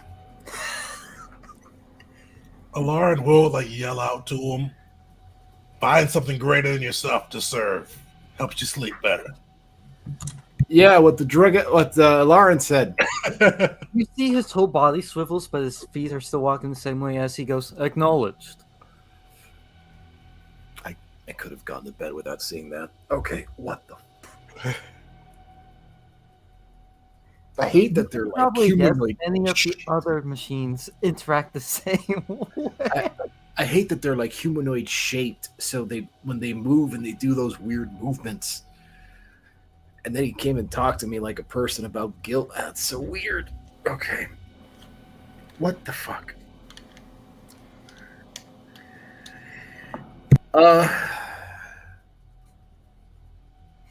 But that time passes by, I assume mostly we try and get more sleep. Maybe sleep with one eye open. Now hearing like, oh yeah, some of them have to deal with murderous tendencies. Alarin. Oh, go ahead. Go ahead, Voren. Voren is just going to just really stare at that rock and be like, I probably should have tried to fight my way out before we got here. What the fuck did I get myself into? And just wrestle with the notion that a robot wanted to kill him but decided against it. And that's kind of terrifying because the killing him was on the table for a while for no reason. And it's like, can Dubats be serial killers? Maybe. Did he just meet one? Could have, you know. He did not tell you how many other people he strangled. I mean, maybe He just liked the one. He just told me about the one, and maybe that's the one he feels guilty about because that one he couldn't justify. But maybe there's other ones that he could justify, and this is but hey, I got a rock out of it. What the fuck? And with that, time ticks on. You get up, and by the end of it, as I said before, 10 One of the thing I will- miners oh. survived the night. Oh, go ahead. Sorry, I didn't mean to cut you off. One thing after like getting woken up by the philosophical robot, Alard would like to go check on the miners. He did request like an escort from one of the Dubots and go see if he could check on the miners, especially if they're in critical condition. Absolutely. The ones in critical condition For the sake of it, already dead at this point into the night. You Just can gonna- see they did. Oh, sorry. Go ahead. because Vorin can't sleep anyway, he'll just come along. Hell yeah! So you two check out the miners. The 3 that are in critical condition, they're already dead anyways, and you can kind of see why. Their whole body is kind of They were strangled in their sleep. no. It's more like they got kind of crumpled in and twisted a few times. And their necks? No, okay, I'll stop. I'm sorry. I'm done. No. And the 10 that are good, many of them, they'll be all right. They're in bad condition, but they'd survive burns, scrapes. Some of them are going to be deaf. And they're being tended to, though, by those Mentaru floating around, some of them in those heavy suits all together. And you would see amongst them one of the Mentaru in those heavy suits comes up and goes, "Acknowledge the presence. You have come to see a wounded. 3 have died. They suffered. We could not administer mercy, as that was frowned upon, and we were ordered not to kill. As such, they struggled, bled internally, and we kept them alive for 3 hours longer than they should. In one case, we almost were able to save 1. However, there was an acute failure in the brain, causing an aneurysm, and he had become a vegetable. He soon later died, as we were not able to continue to pump his 1 functioning lung. You may mourn your grief now." Was all appropriate action taken? Yes. Except for mercy. The right choice was made, in my eyes. Would you let me look at some of your medical information stored in your databases, particularly anything that has to deal with the MKZs? Acknowledged. They are stored in different mediums. Searching. Found. And he turns around and brings you a couple different things. A data pad, some papers, parchment, and a single tablet that's been chipped in, like a stone tablet that someone's been chipping into. And that seems to be more so like basically the time that each one has passed. He's going to use the data pad, and he's going to try to he's looking at the MKZ data they have, but he's looking up their data on Zro, most particularly, and see if there's anything different between the Zro they have and the Zro, just general Zro, based off what Mars mentioned earlier. Do they have You're the able to good find stuff? that rather easily, and they got a couple different kinds. They have basically this watered down version that they've been running for a while to keep themselves going, just to survive. They have synthetics row, which is the most that they have that they've been watering down, but they have pure row as well that they've gotten from the MKZs, and a strain of it that was made by the Khan that, as one Mentaru described, was so strong that it would calcify a normal human in 3 seconds. Does he find Non- anything? Oh. Does he find MKZ? anything? Oh, go ahead. Sorry, go ahead. Does he find anything kind of I think it was Saturn mentioned it, where one that's not kind of as harmful or addicting as the others? Addicting, that's harder to say, but Okay. yeah, that watered down stuff, you could definitely see that could run cybernetics like yours, maybe keep some of your powers going without fully enacting some of the more fiendish things that have gotten you before. but it's still surreal at the end of the day. You see like almost unmeasured like disappointment like on his face. Like he was hoping like these robots had like found like the secret sauce to make it you could use without the harmful benefits. But you see him like almost like he very forcefully pushes the data pad back to the Dubot and he goes, "I've seen enough." You were curious about this row. He's looking at the data pad, the most recent logs opened, and he looks to you. On our logs is not discussed the more personal blends that are being developed. Many of them are failures. However, if you are curious, we always need more test subjects. You see him restrained for a bit. He goes, I don't touch the stuff anymore. I'm a defender of the colony. Keep treating these men. But otherwise, gotta get back to work. Vorin, let's go." Yeah, let's go. Complied. Acknowledged. Don't go native on me, Vorin. I'm just being polite, I guess. I don't know.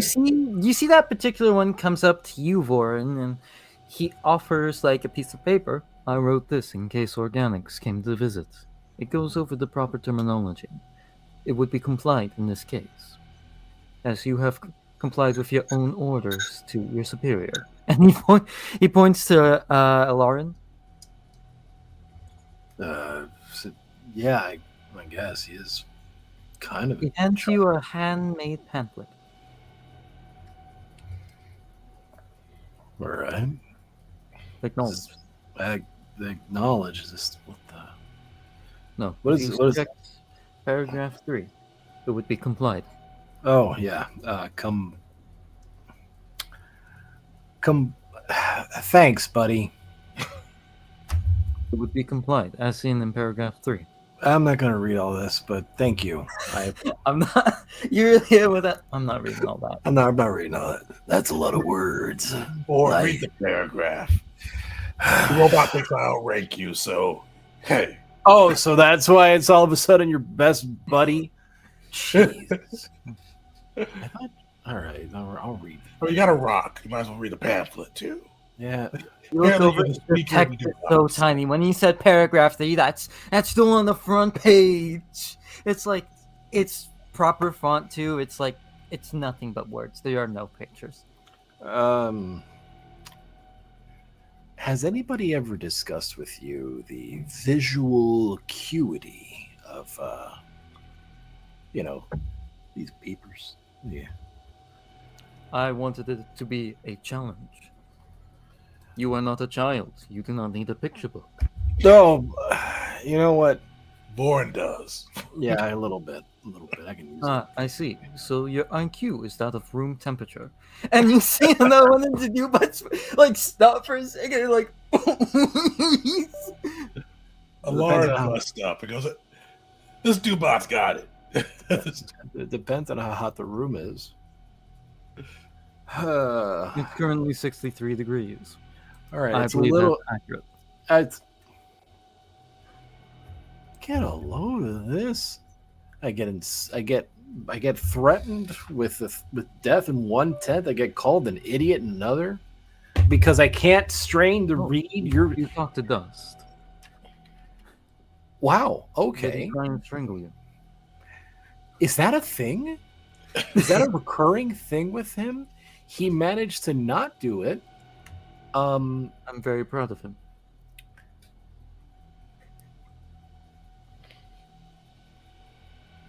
There, we He's gotta come a long way. we gotta get the fuck out of here.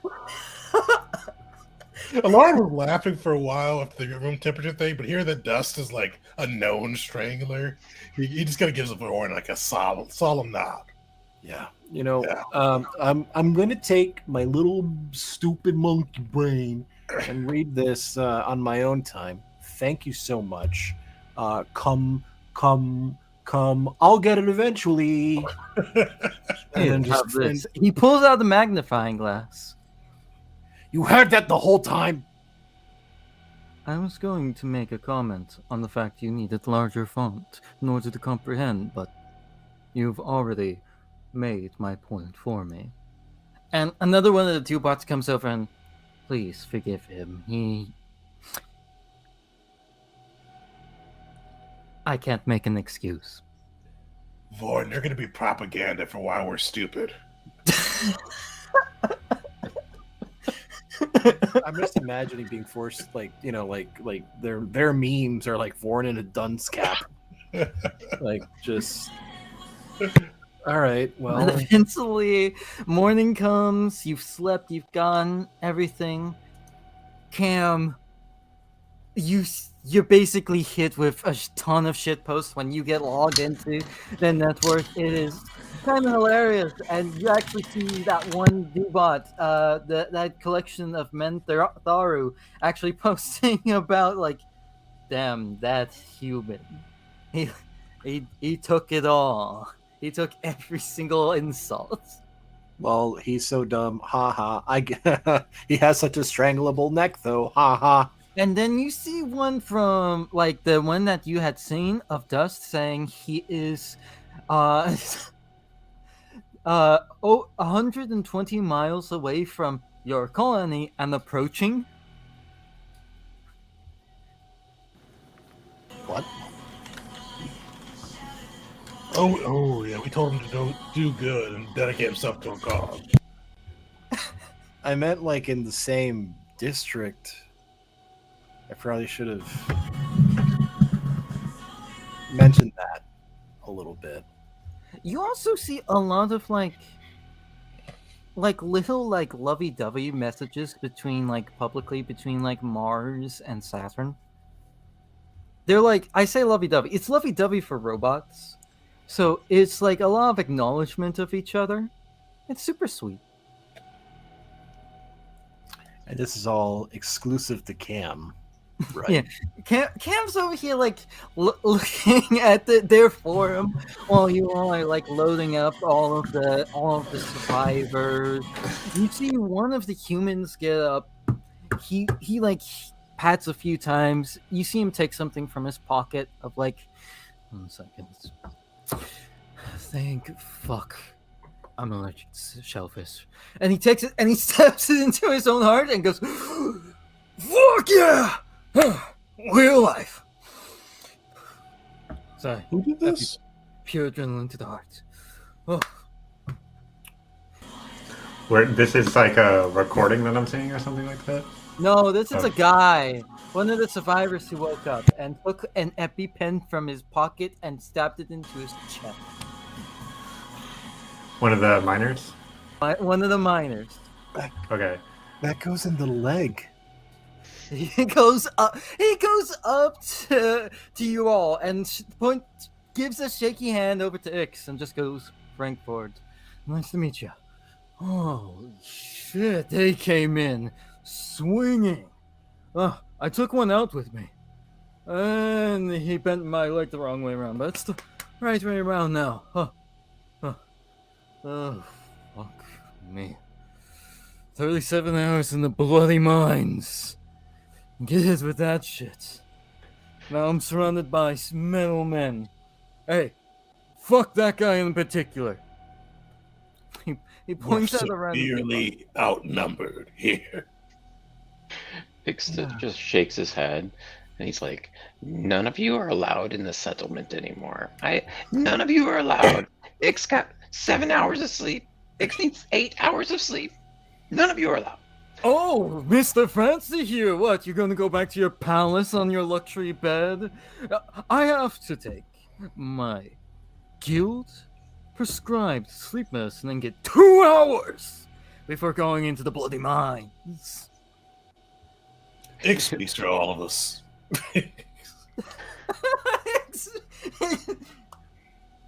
I'm getting a drink after this. So Ix just turns to Alarin and says, "I think only 9 miners made it. Yes, only 9 miners made it." He just kind of walks off. By the way, if combat had gone particularly bad last session, When the next wave came with the Hellhound, Frank would have stood up, did just that, and joined you all in combat. Just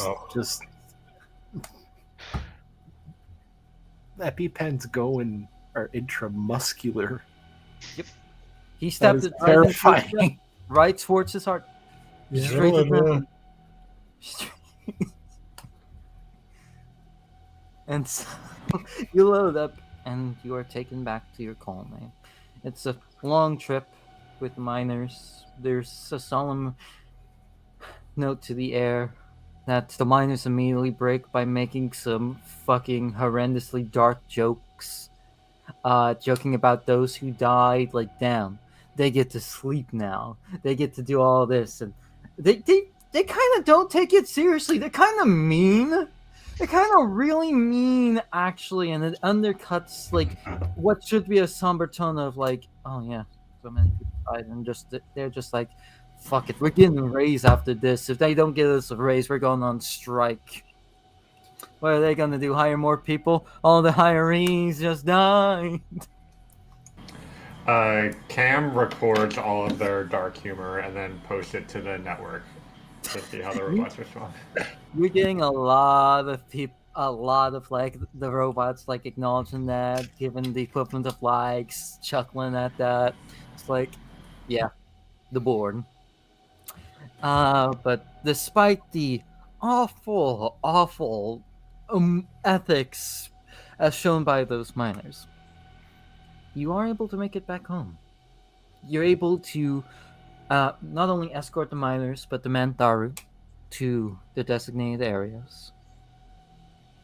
And immediately, Ben comes to you and it's just like, hey, I know you've had a bit of a rough one, but we immediately need you right back into the thick of things. You're not getting sent out. You get to be back home on home field advantage, but we got one of those MKZs. Captured one alive? Yeah, he's pretty beaten up. He's already calcified. Whatever kind of road he's taking, he needs a lot of it, and he's going fast. So We need some interrogation done. We need some info, and anything that you saw out there, we need in paper. We got the other colonies demanding some info on them. When the colonies got hit, they got hit bad. Basically, MKZs came in. They didn't even bother taking anything. They just started sending people in, blowing up their like. They had a bunch of Mantaru, and they just started blowing them up. And then they left, just like that. They just came in, took out a bunch of the wall infrastructure people, and left. They said they're coming back too. So we need anything we got. So, what, you want us to torture this guy? Is that? I don't care what you do. We need from him what the fuck the Khan is looking for, what he wants, how many soldiers he's got, what the fuck those big dogs are. I got a picture of one of those. It was sent to me from the southernmost colony. Look at this. Did you fight this out there? And he shows you a picture of one of the hellhounds you fought. Yes, sir. We engaged it and took it out. Yeah. Okay, other legends. That right there, the Guardians of the Southern one, took out 3 of them. Those MKZs, they shoot it with their own guns, and it just starts screaming constantly. Blew out the eardrums, ruptured their brains. Where do you have the calcifying prisoner? Yes. Section Block C. And Downstairs.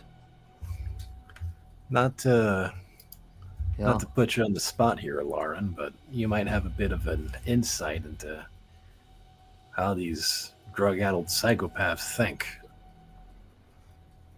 I'll try not to take that personally. Oh, But if he's calcified, then could you get us a bit of Zero? Vorn will handle it. All right. Like dangle it in front of him? Like, oh, does the baby want a little bit of Zero? Just tell me everything. That kind of. Listen, we got some like here. Let me. And you see him like he goes to one of the computers, roots around a bit, takes it to power cell, just tosses it to you. It's syntax throw. It's not high quality stuff. Corporate authority. You all basically got it from trading with them, and he just tosses it to you, Voran. He's already so far gone. I think if you dangle down in front of him, he'll fiend for it. Yeah, well. And if that doesn't work, do you have any torture devices around here? I have some recordings of them in operation that we could use to operate them efficiently. It was one of my primary responsibilities back at the corporate authority was recording interrogations to provide any evidence for my superiors. Holy shit! We're Cam. not going to piss off Gam. Yeah, ever. No, we don't just have torture devices laying around. Make do with what you got. Okay, let's call that Plan B. Vorn and I can play a bit of good cop, bad cop. X. Maybe you could bring some enlightenment as we go through it as well. You seem to think a lot better than he kind of slightly points back to the superiors. Yes. I'll observe.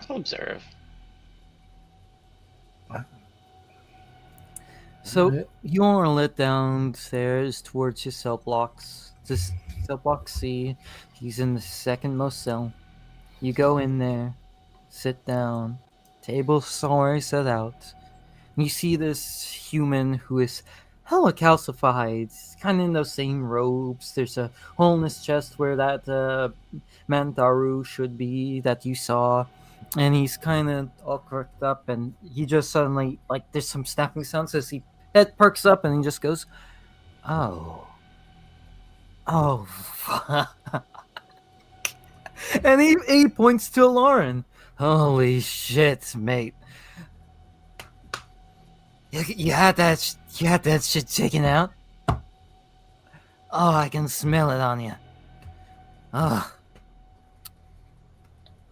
What did you do to yourself? God damn. And you see his bike crack and parts of him kind of flake off as he moves to like look at you a bit closer like, oh shit. More metal and flesh. Fuck. So, friend of yours? Oh, actually, does Lauren recognize him?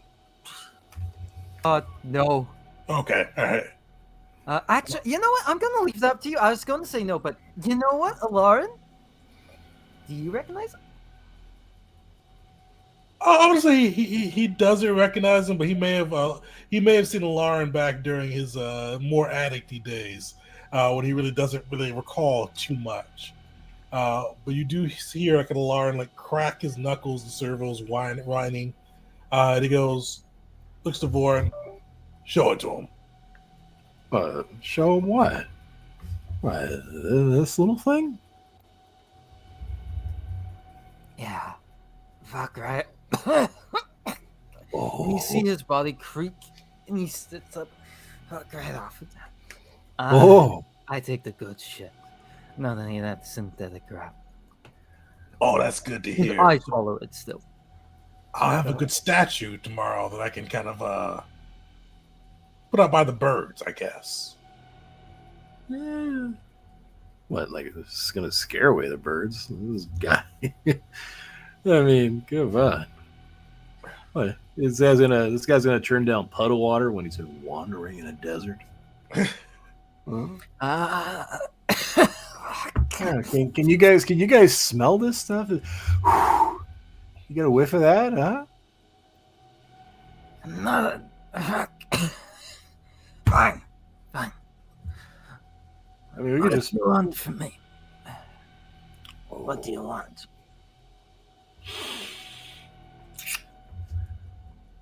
Well, we have some questions. But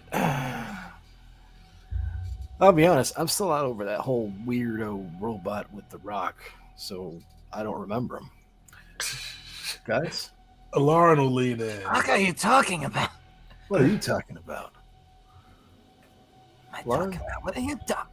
Hey, Lauren, You you have seem been to strangled know. by a Dubot.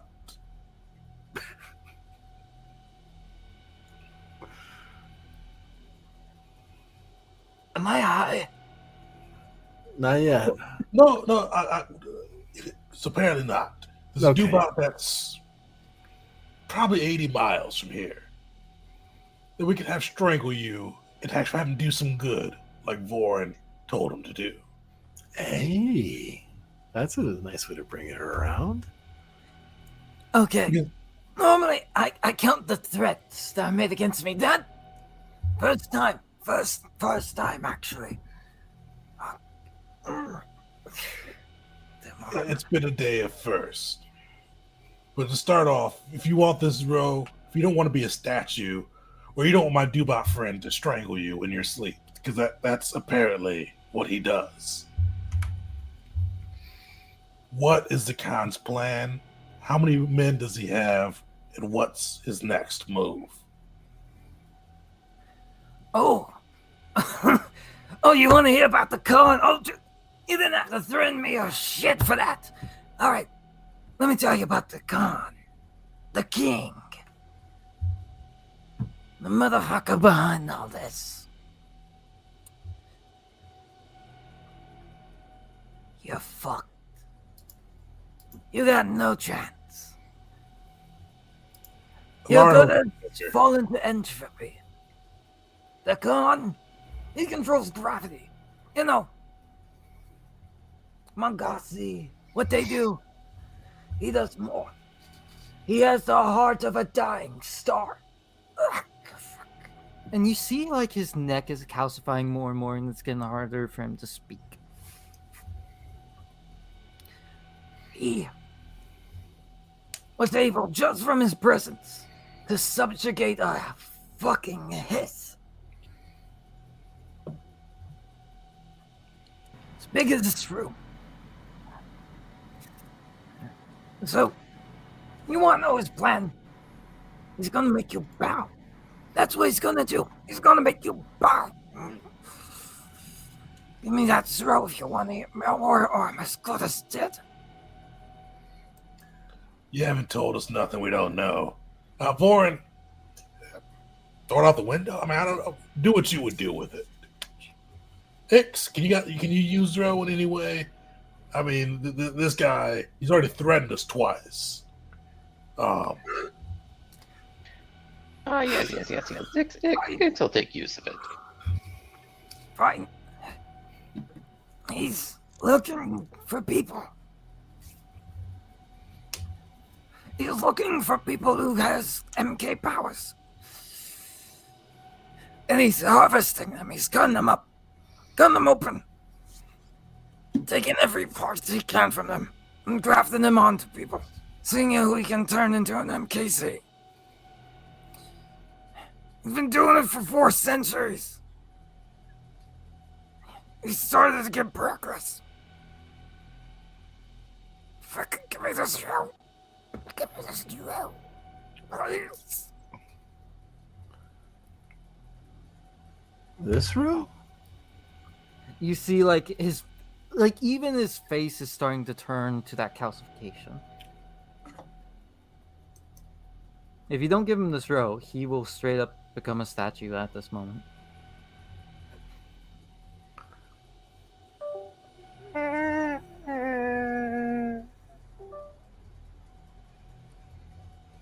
Lauren is not moved at this point.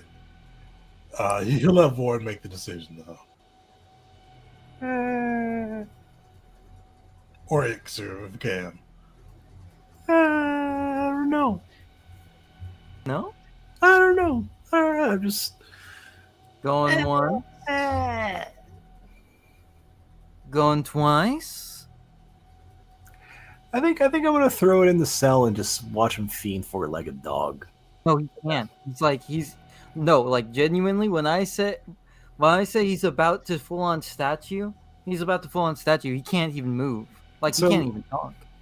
So, At like, this point. how maybe this is, I guess, going to be more of a lore question. How would I administer said Zero? I guess for a battery, you're just gonna crack it open and shove that shit up his nose or down his throat.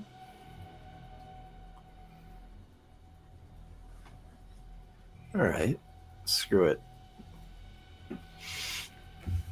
Yeah, let's go ahead and I'm going to assume that Voren's got some gloves on because, and just hold it over the guy's, like, I guess, outstretched, desperate mouth, and just crack. And when you see that, his body begins to move again as it pulses through. You see the veins come up, and he brings his hands to that calcification, and you see him literally tear it off so that way he can move again. That pulsating red flesh beginning to re-knit and make anew in that swirling fashion you see so often with some of the MKZs. Some thorns still stick out where it's just too strong to pull off as he just hits the table. That is just enough to give me a minute. You better have more. So, he's cutting people open. He's trying to make MKCs. It's not going great. But there's at least a 2% success rate. Now, I don't know about you, but if there's a 2% chance you can, have the powers of a god, reshape reality with your brain, I think you take it. That's what he's working on. He needs more bodies. And that heart of a dying star he's got to talk to. Tell some shit. I don't know what it tells him. But that Durand, he seems to listen. And being around that Durand, you get this second-hand high like no other. It's like you just hopped enough throw to make you move a mountain. That's what it does. He scratches at his throat. He's trying to make an army. He knows stuff. But you know what? Might is at the height of it. You gotta be strong. If you're not strong, you can't control this. You turn to stone like I was about to, you're weak. It's just there to feed the rest. That's how it goes. Any idea what this Khan's afraid of? Like, I'm sure he's got these plans or whatever, but is there anything he's worried about? Like, if I don't do this one thing, it's all gonna fall apart? I once watched him rip the atmosphere open to get another ship of us down. He's afraid of anything, and it's not something I can imagine. Okay.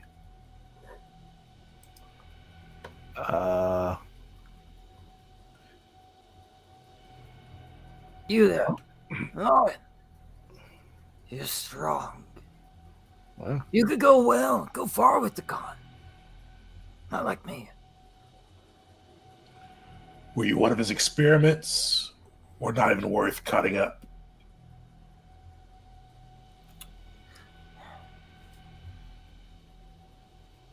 It was worth cutting into. Given a few things. Things he grew.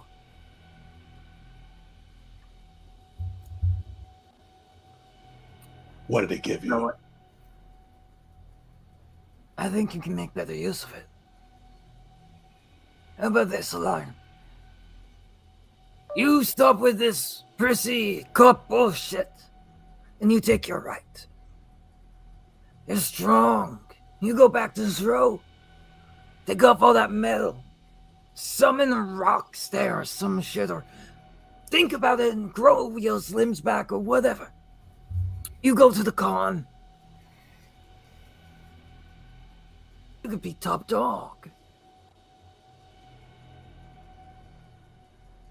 And you see him reach to his chest, and he pushes his fingers in, and he reaches down deep. And you hear this cracking noise as he grabs something, and he rips it out, and you see him as he's starting to become a statue again. He pulls out his still beating heart, and it's pumping out high quality row. And he gestures it towards you, Lauren, like that is not the most batshit insane thing to do. I got no chance there, but you fuck him up for me.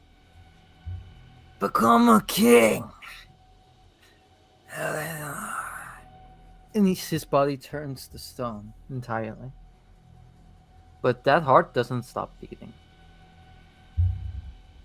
Boom, boom, boom, boom, boom, boom, boom, boom, boom, boom. Lauren's eyes are like transfixed on the heart. Like he is like one of his hands is like twitching near. It's kind of like slightly raising up as he's just kind of staring at that, without his usual like almost wistfully staring, without his usual like focused or derisive looks he's giving. He is like staring at it as like it's like the best prize he's ever seen. It's not even a human heart. It's something else. It looks off. It's covered in these little stones of calcification, but it keeps beating, pouring out that high quality row, high quality enough that it literally burns through the table, a bit through his calcifications, into the floor like acid. It Mayor and I kind of shake Alarn out of his focus right now, but you hear Cam say, "Recording complete. Interrogation status. Minimal information gained. Filing under recording number 344. Awaiting further instruction." Lauren, do you take the heart? You see that he was reaching for it when Cam speaks. You kind of almost see him shake a bit. And then he's going to quick draw his laser pistol. And he's going to aim it at the heart unless somebody. And like you see his fingers going towards the trigger unless somebody stops him. Whoa. If you blow it up, you're just going to get it all over yourself. It'd be no. Just back. We gotta get rid. I mean, this is too dangerous. You see this row that was pouring on the floor as it begins to float into the air and kind of orbit around it instead of being wasted, pouring into the heart so it doesn't stop beating. What would Ix know of like a technological use of this row, or how to contain it so it can be used for like something technology wise? So this high quality row, this can run some pretty damn big machines. This could run some of your guns for, say, a couple days non-stop firing if you had the munitions for them. For like your anti-air guns, some of your turrets up on the walls. This is some good shit, but if you go to try and take this row away from the heart, you'd see it like pull back to the heart each time.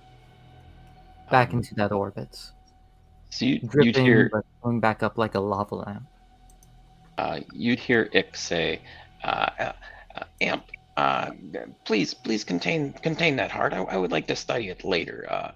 Lauren, please back up. It might be toxic. Let us study it." We should destroy it, Ix. I mean, it's stupid. I mean, you can't keep stuff like that around. I mean, Let's get you some air. Let's get you some air away from this row. When Amp goes to pick it up, rather than him gripping it, it just floats kind of beneath his palm, and he twists it up and it floats there. Constantly beating. And so Amp will just walk away from Alarin to the other side of the room, and Ix will start to come up to Alarin and just say, I know. Time for you to leave, friend. Yeah.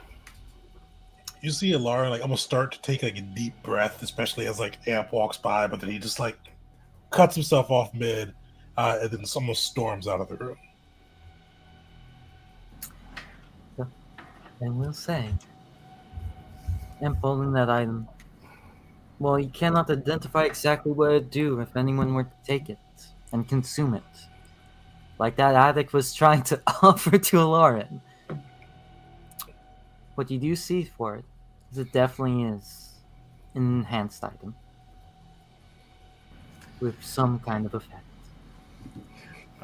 Ix, perhaps a biological life form is required to contain it.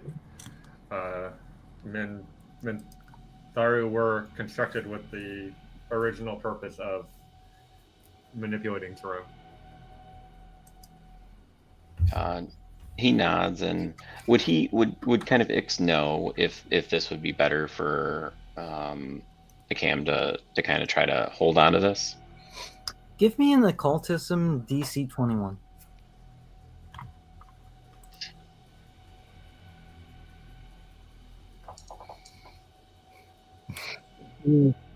DC 20, none, baby. Ooh. You got your boy. Still beating. Oh, we lost everybody. Oh no, No, we're still here. everyone's You back. faded for a second. Though. Sorry, I lost everybody for a second. Let me reload because no, Tegan's back. All right, so you don't know how the fuck this heart is still beating or floating or why this throat keeps staying with it. This is like completely anomalous. This isn't logical. Like at this point, right? This throat should have like dissipated in the air. It should be like evaporating into a vapor. This should be a contaminated area, but it's not. It's staying in a liquid form rather than in a powder form, which also requires it to be a certain temperature, like cold enough to where, like, if you touch it, firstly, you're going. It's basically like touching liquid nitrogen. You're going to freeze and burn and like melt all at the same time. But so far, that hasn't happened. Not only that, that should be desiccating and not beating. You know, the heart. But it looks fresh as a daisy. Yeah, so this is like literally breaking Ix's brain. Like he doesn't comprehend, and he's not telling anyone that. So he's just gonna be like, "Oh yes, Cam, that is very logical. Yeah, give it to Cam, and let's be on our way."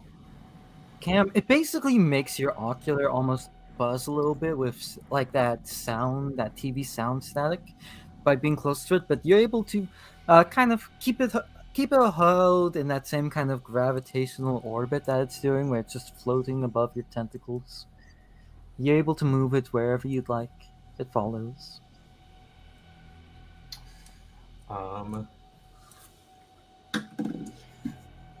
The Zero Heart has been contained, awaiting further instruction.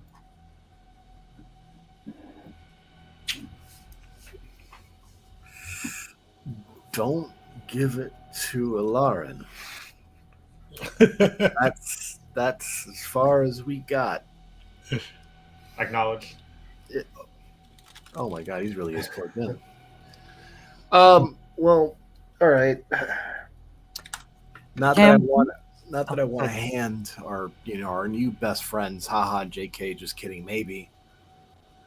Not that I want to hand our newfound allies, sort of allies, this weird Zro heart thing, but they have a lot of equipment that runs on Zro. You also have a lot of equipment that runs on Zro. It's the main power source to most of your things. Oh. The hell with Mars and Saturn. It's all about us, baby. I'm sure Ix can find a way to make this work for us. Or Cam, between the both of you. Right? Maybe. I don't know. To me, it's just a terrifying Zro Bloodheart. What the hell? It's actually, when you insulted, it stops speaking for a second, and then continues. So when Ix gets a chance, he's probably going to try to research. Like, has anyone found anything? Like, does he?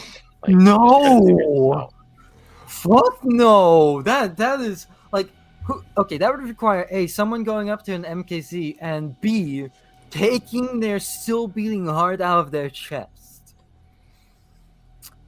There's not a lot of info on that, unfortunately, and it racks your brain, but you can't find nothing on this.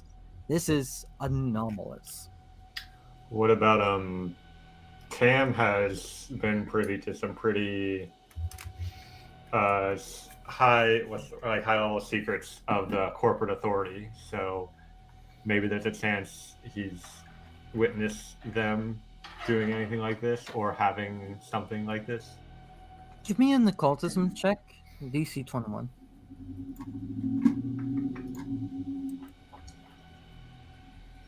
I'm going to use a hero point. Go for it.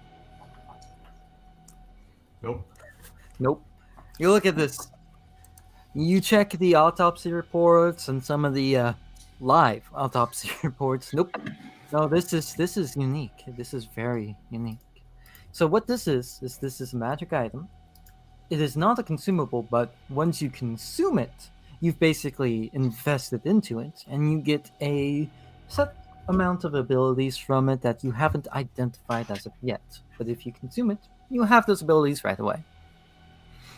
As you can guess, there is a moral and ethical quandaries on whether or not one should consume a still beating Zro heart. But with that, I mean, the guy was a willing organ donor.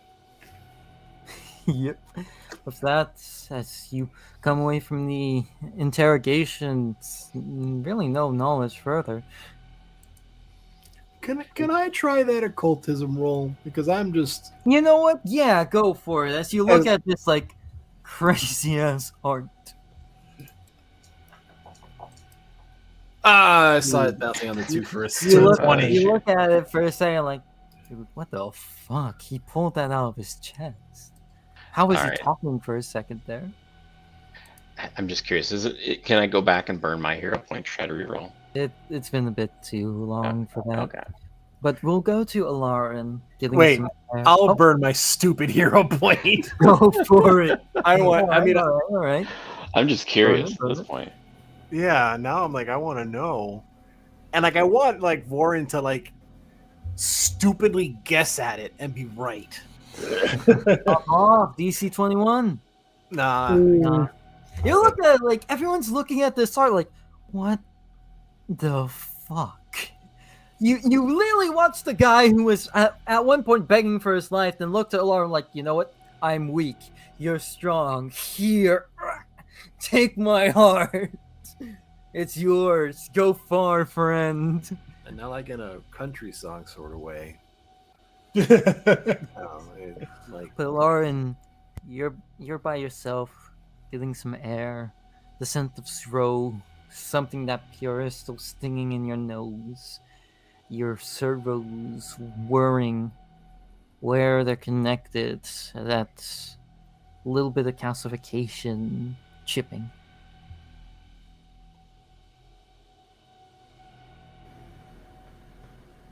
What's going through your mind? Oh, he is pacing. He is pacing back and forth. You see Zayden kind of watching over him as he like almost runs back, like just like back, forth, back, forth.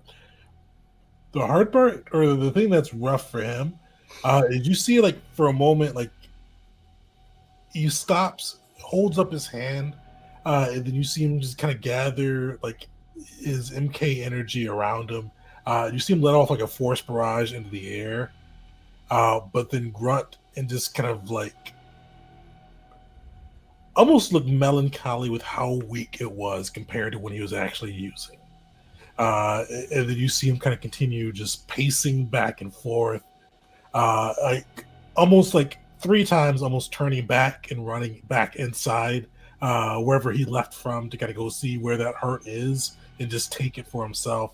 But each time you kind of see him hovering over the door before he kind of quickly draws the sand back and begins pacing again.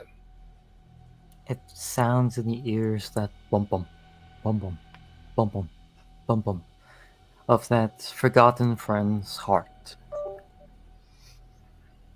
And with that, as you pace, the party contains that heart, likely Cam or someone else beginning to make that report, and that fucking asshole of, the teenager Arquin is brought back in again. After all this, that is where we'll end off for the night. And where I'll hit y'all with good, bad party. Who wants to start? What were the things? It's good, bad, and... Sorry, what was it that you said? Party. Thanks. So, I think what was good about the party. Oh, yeah. Okay. Good, the things you like, bad, criticisms, anything you didn't like, and party being something of either the party as a whole or individuals that you were like, yo, that moment, fire. Need a minute to think about it. All right. Well, you've got some very interesting NPCs, Burger. Thank you. You can gather what I mean by that.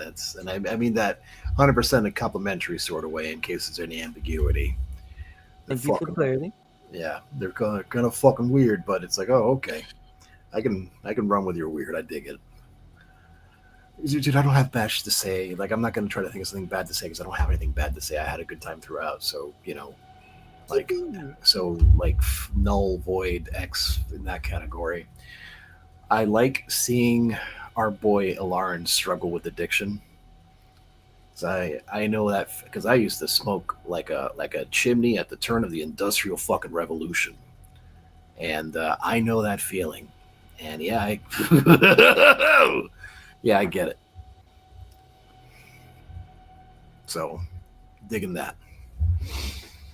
I'll go next on that side for the good. Like, I love the kind of the distinct culture you built up within the Dubots as well. Kind of the way they speak, kind of the way they handle things.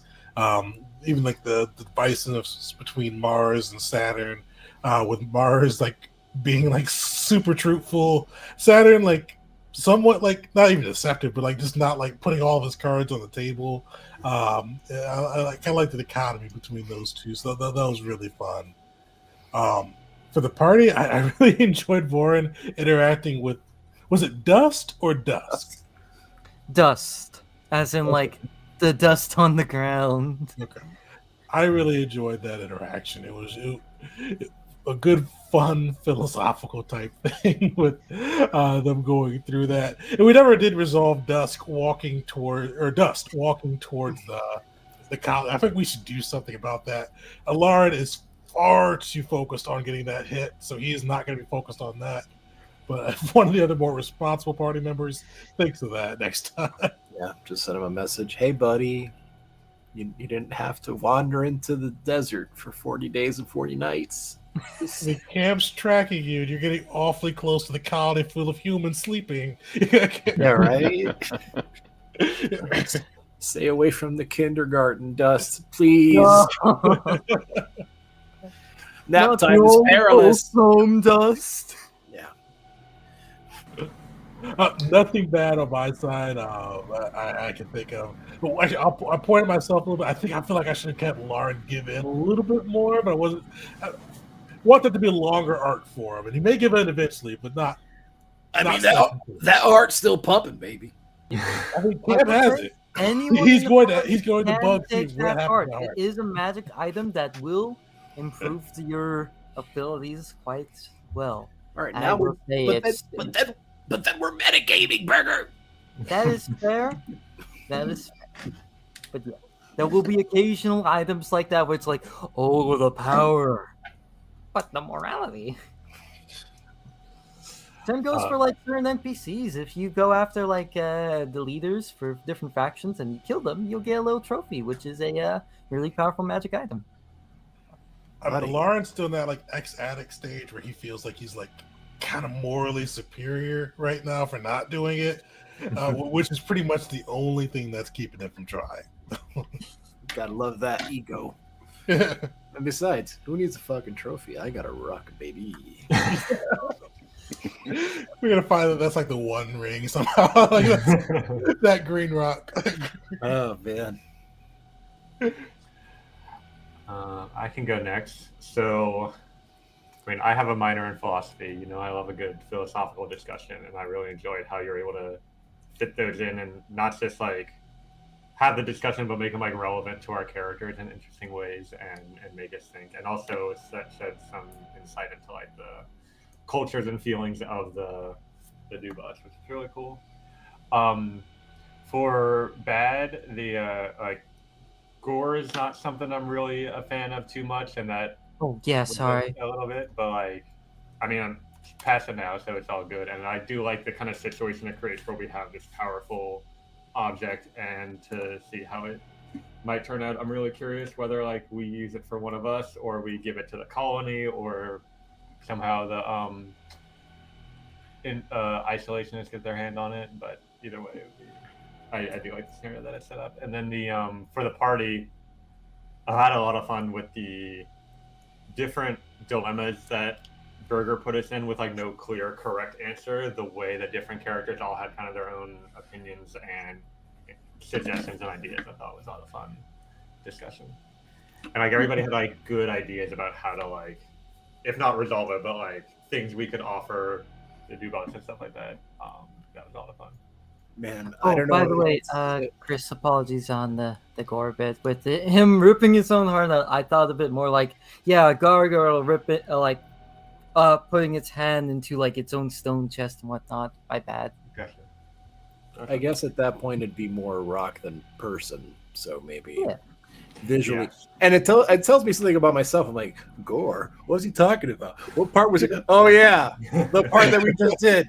That part was kind of gory, I guess. Yeah, but I should have described better. So leave a little less to imagination there. My apologies. I'll do better next time. Oh, no worries. Yeah. I do Yeah. think you something it up though. But now, Keith. Yeah, I'll go next. So I don't have any bad. I'm gonna just pile on with the good for the Dubas. Wait, And so, Keith, you're coming in kind of like. oh no, Oh, no, you're good now. no, it's The because cybernetics. I was doing my Dubot impression, and so Really good. I don't have any bad, but for the good, I'll just kind of say what the Dubots do, and so specifically, I thought the way that you were able to give them personality in the flow of the story, I thought was excellent, and so now that's going to be lore now, which is great. So that's fantastic. For the party, a little bit of a cop out, but I love the fact that we all failed our roles on the occultist stuff, because now none of us have a clue. And so that one goes to the dice, but that was awesome. Yeah, it's just it's a floating heart. Neat. Oh yeah, because I was thinking earlier.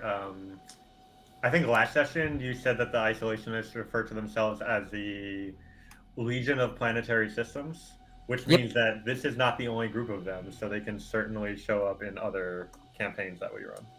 Absolutely. So that's cool. And I do love that. I'm sure that there's, at the very least, in your head canon, there, Berger, a lot more that we haven't seen when it comes to our Dubot buddies.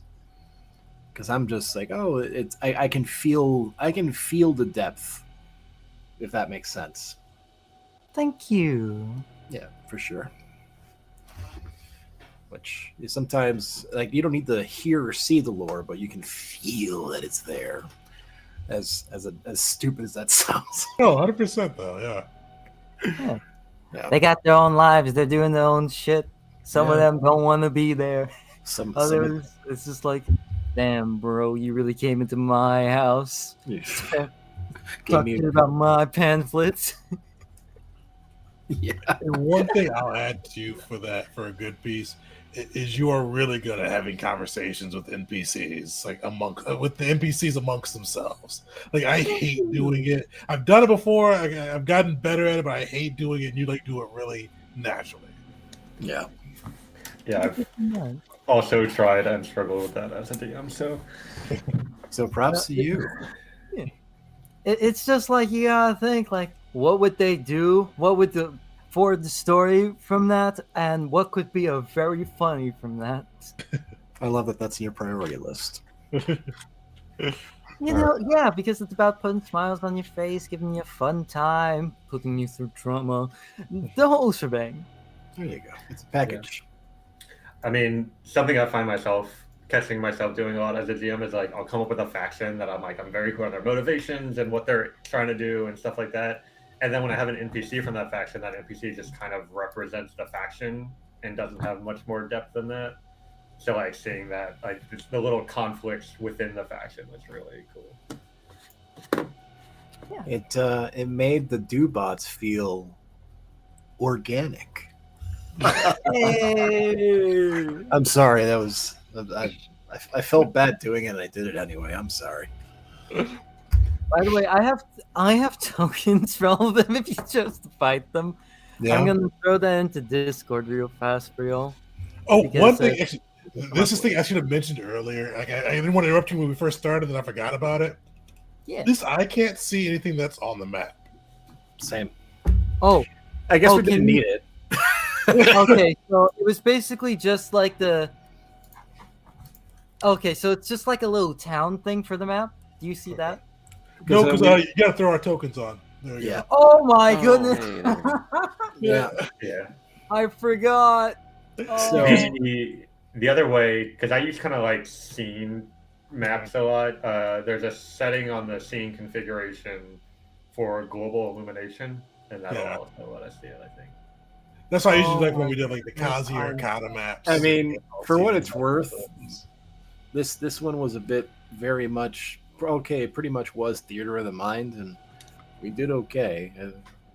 Oh yeah, we didn't need it, and like that's why I didn't want to interrupt you when you're doing like your thing, your flow, going Yeah. through the things, and then I forgot about it until like right now. because we didn't need it. Yeah. We didn't need it. Yeah, we Until it's like, all right, roll initiative. Oh, by the way, Burger, we can't see the damn thing.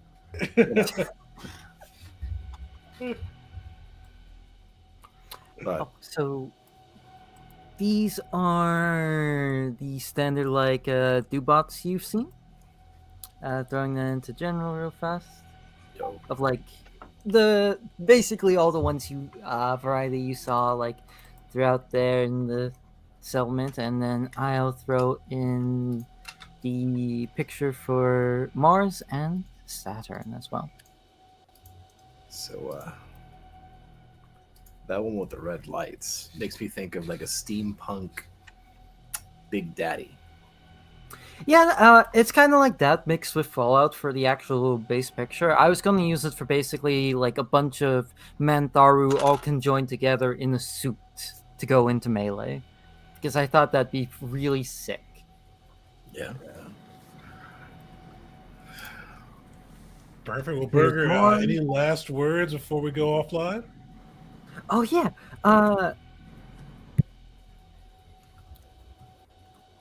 Next time on the burning of Boreal, the party faces an internal conflict of the heart at play, the beating heart of the Zero addict. Furthermore, within the city itself, a new serial killer arises, and an investigation must take place to find out who it is causing havoc amongst the people. Dust. It's dust. It's dust. Or they Listen. strangled. It's dust. Listen, he's a suspect. It's not guaranteed to be dust. Is our crew really due processing? Because I feel like Laura's like, yeah, it's dust. Boy, like, let's calm down. Like this Were guy they just strangled like, in their sleep. yeah, like he bursts into my tent. He talks about like, man, choking people is really awesome, and he runs off. And not even that, like when we talk to the medic, the Nubot, they're like, oh yeah, I met somebody that strangles people. Oh, you talking to Dust? Just their immediate recognition. Yeah. That dust. Yeah. Oh, you met Dust? Like, yeah, he didn't actually try and strangle me. I'm proud of him. Wow. Really? Not one of you? No one? I'm totally throwing Vorin under the bus on this one. I'm like, Vorin told him to go strangle people. If he came here, people are strangled. I said, follow your dreams, not Listen, other people's There's dreams. going to be more suspects than just Dust. You come, get to do your thing. We're having a mystery next session. Yippee! Next time on the Burning of Boreal. And we'll get to see a little bit more of the inner workings of the party and their day-to-day lives. Join us next time. Everybody join us next Tuesday for that.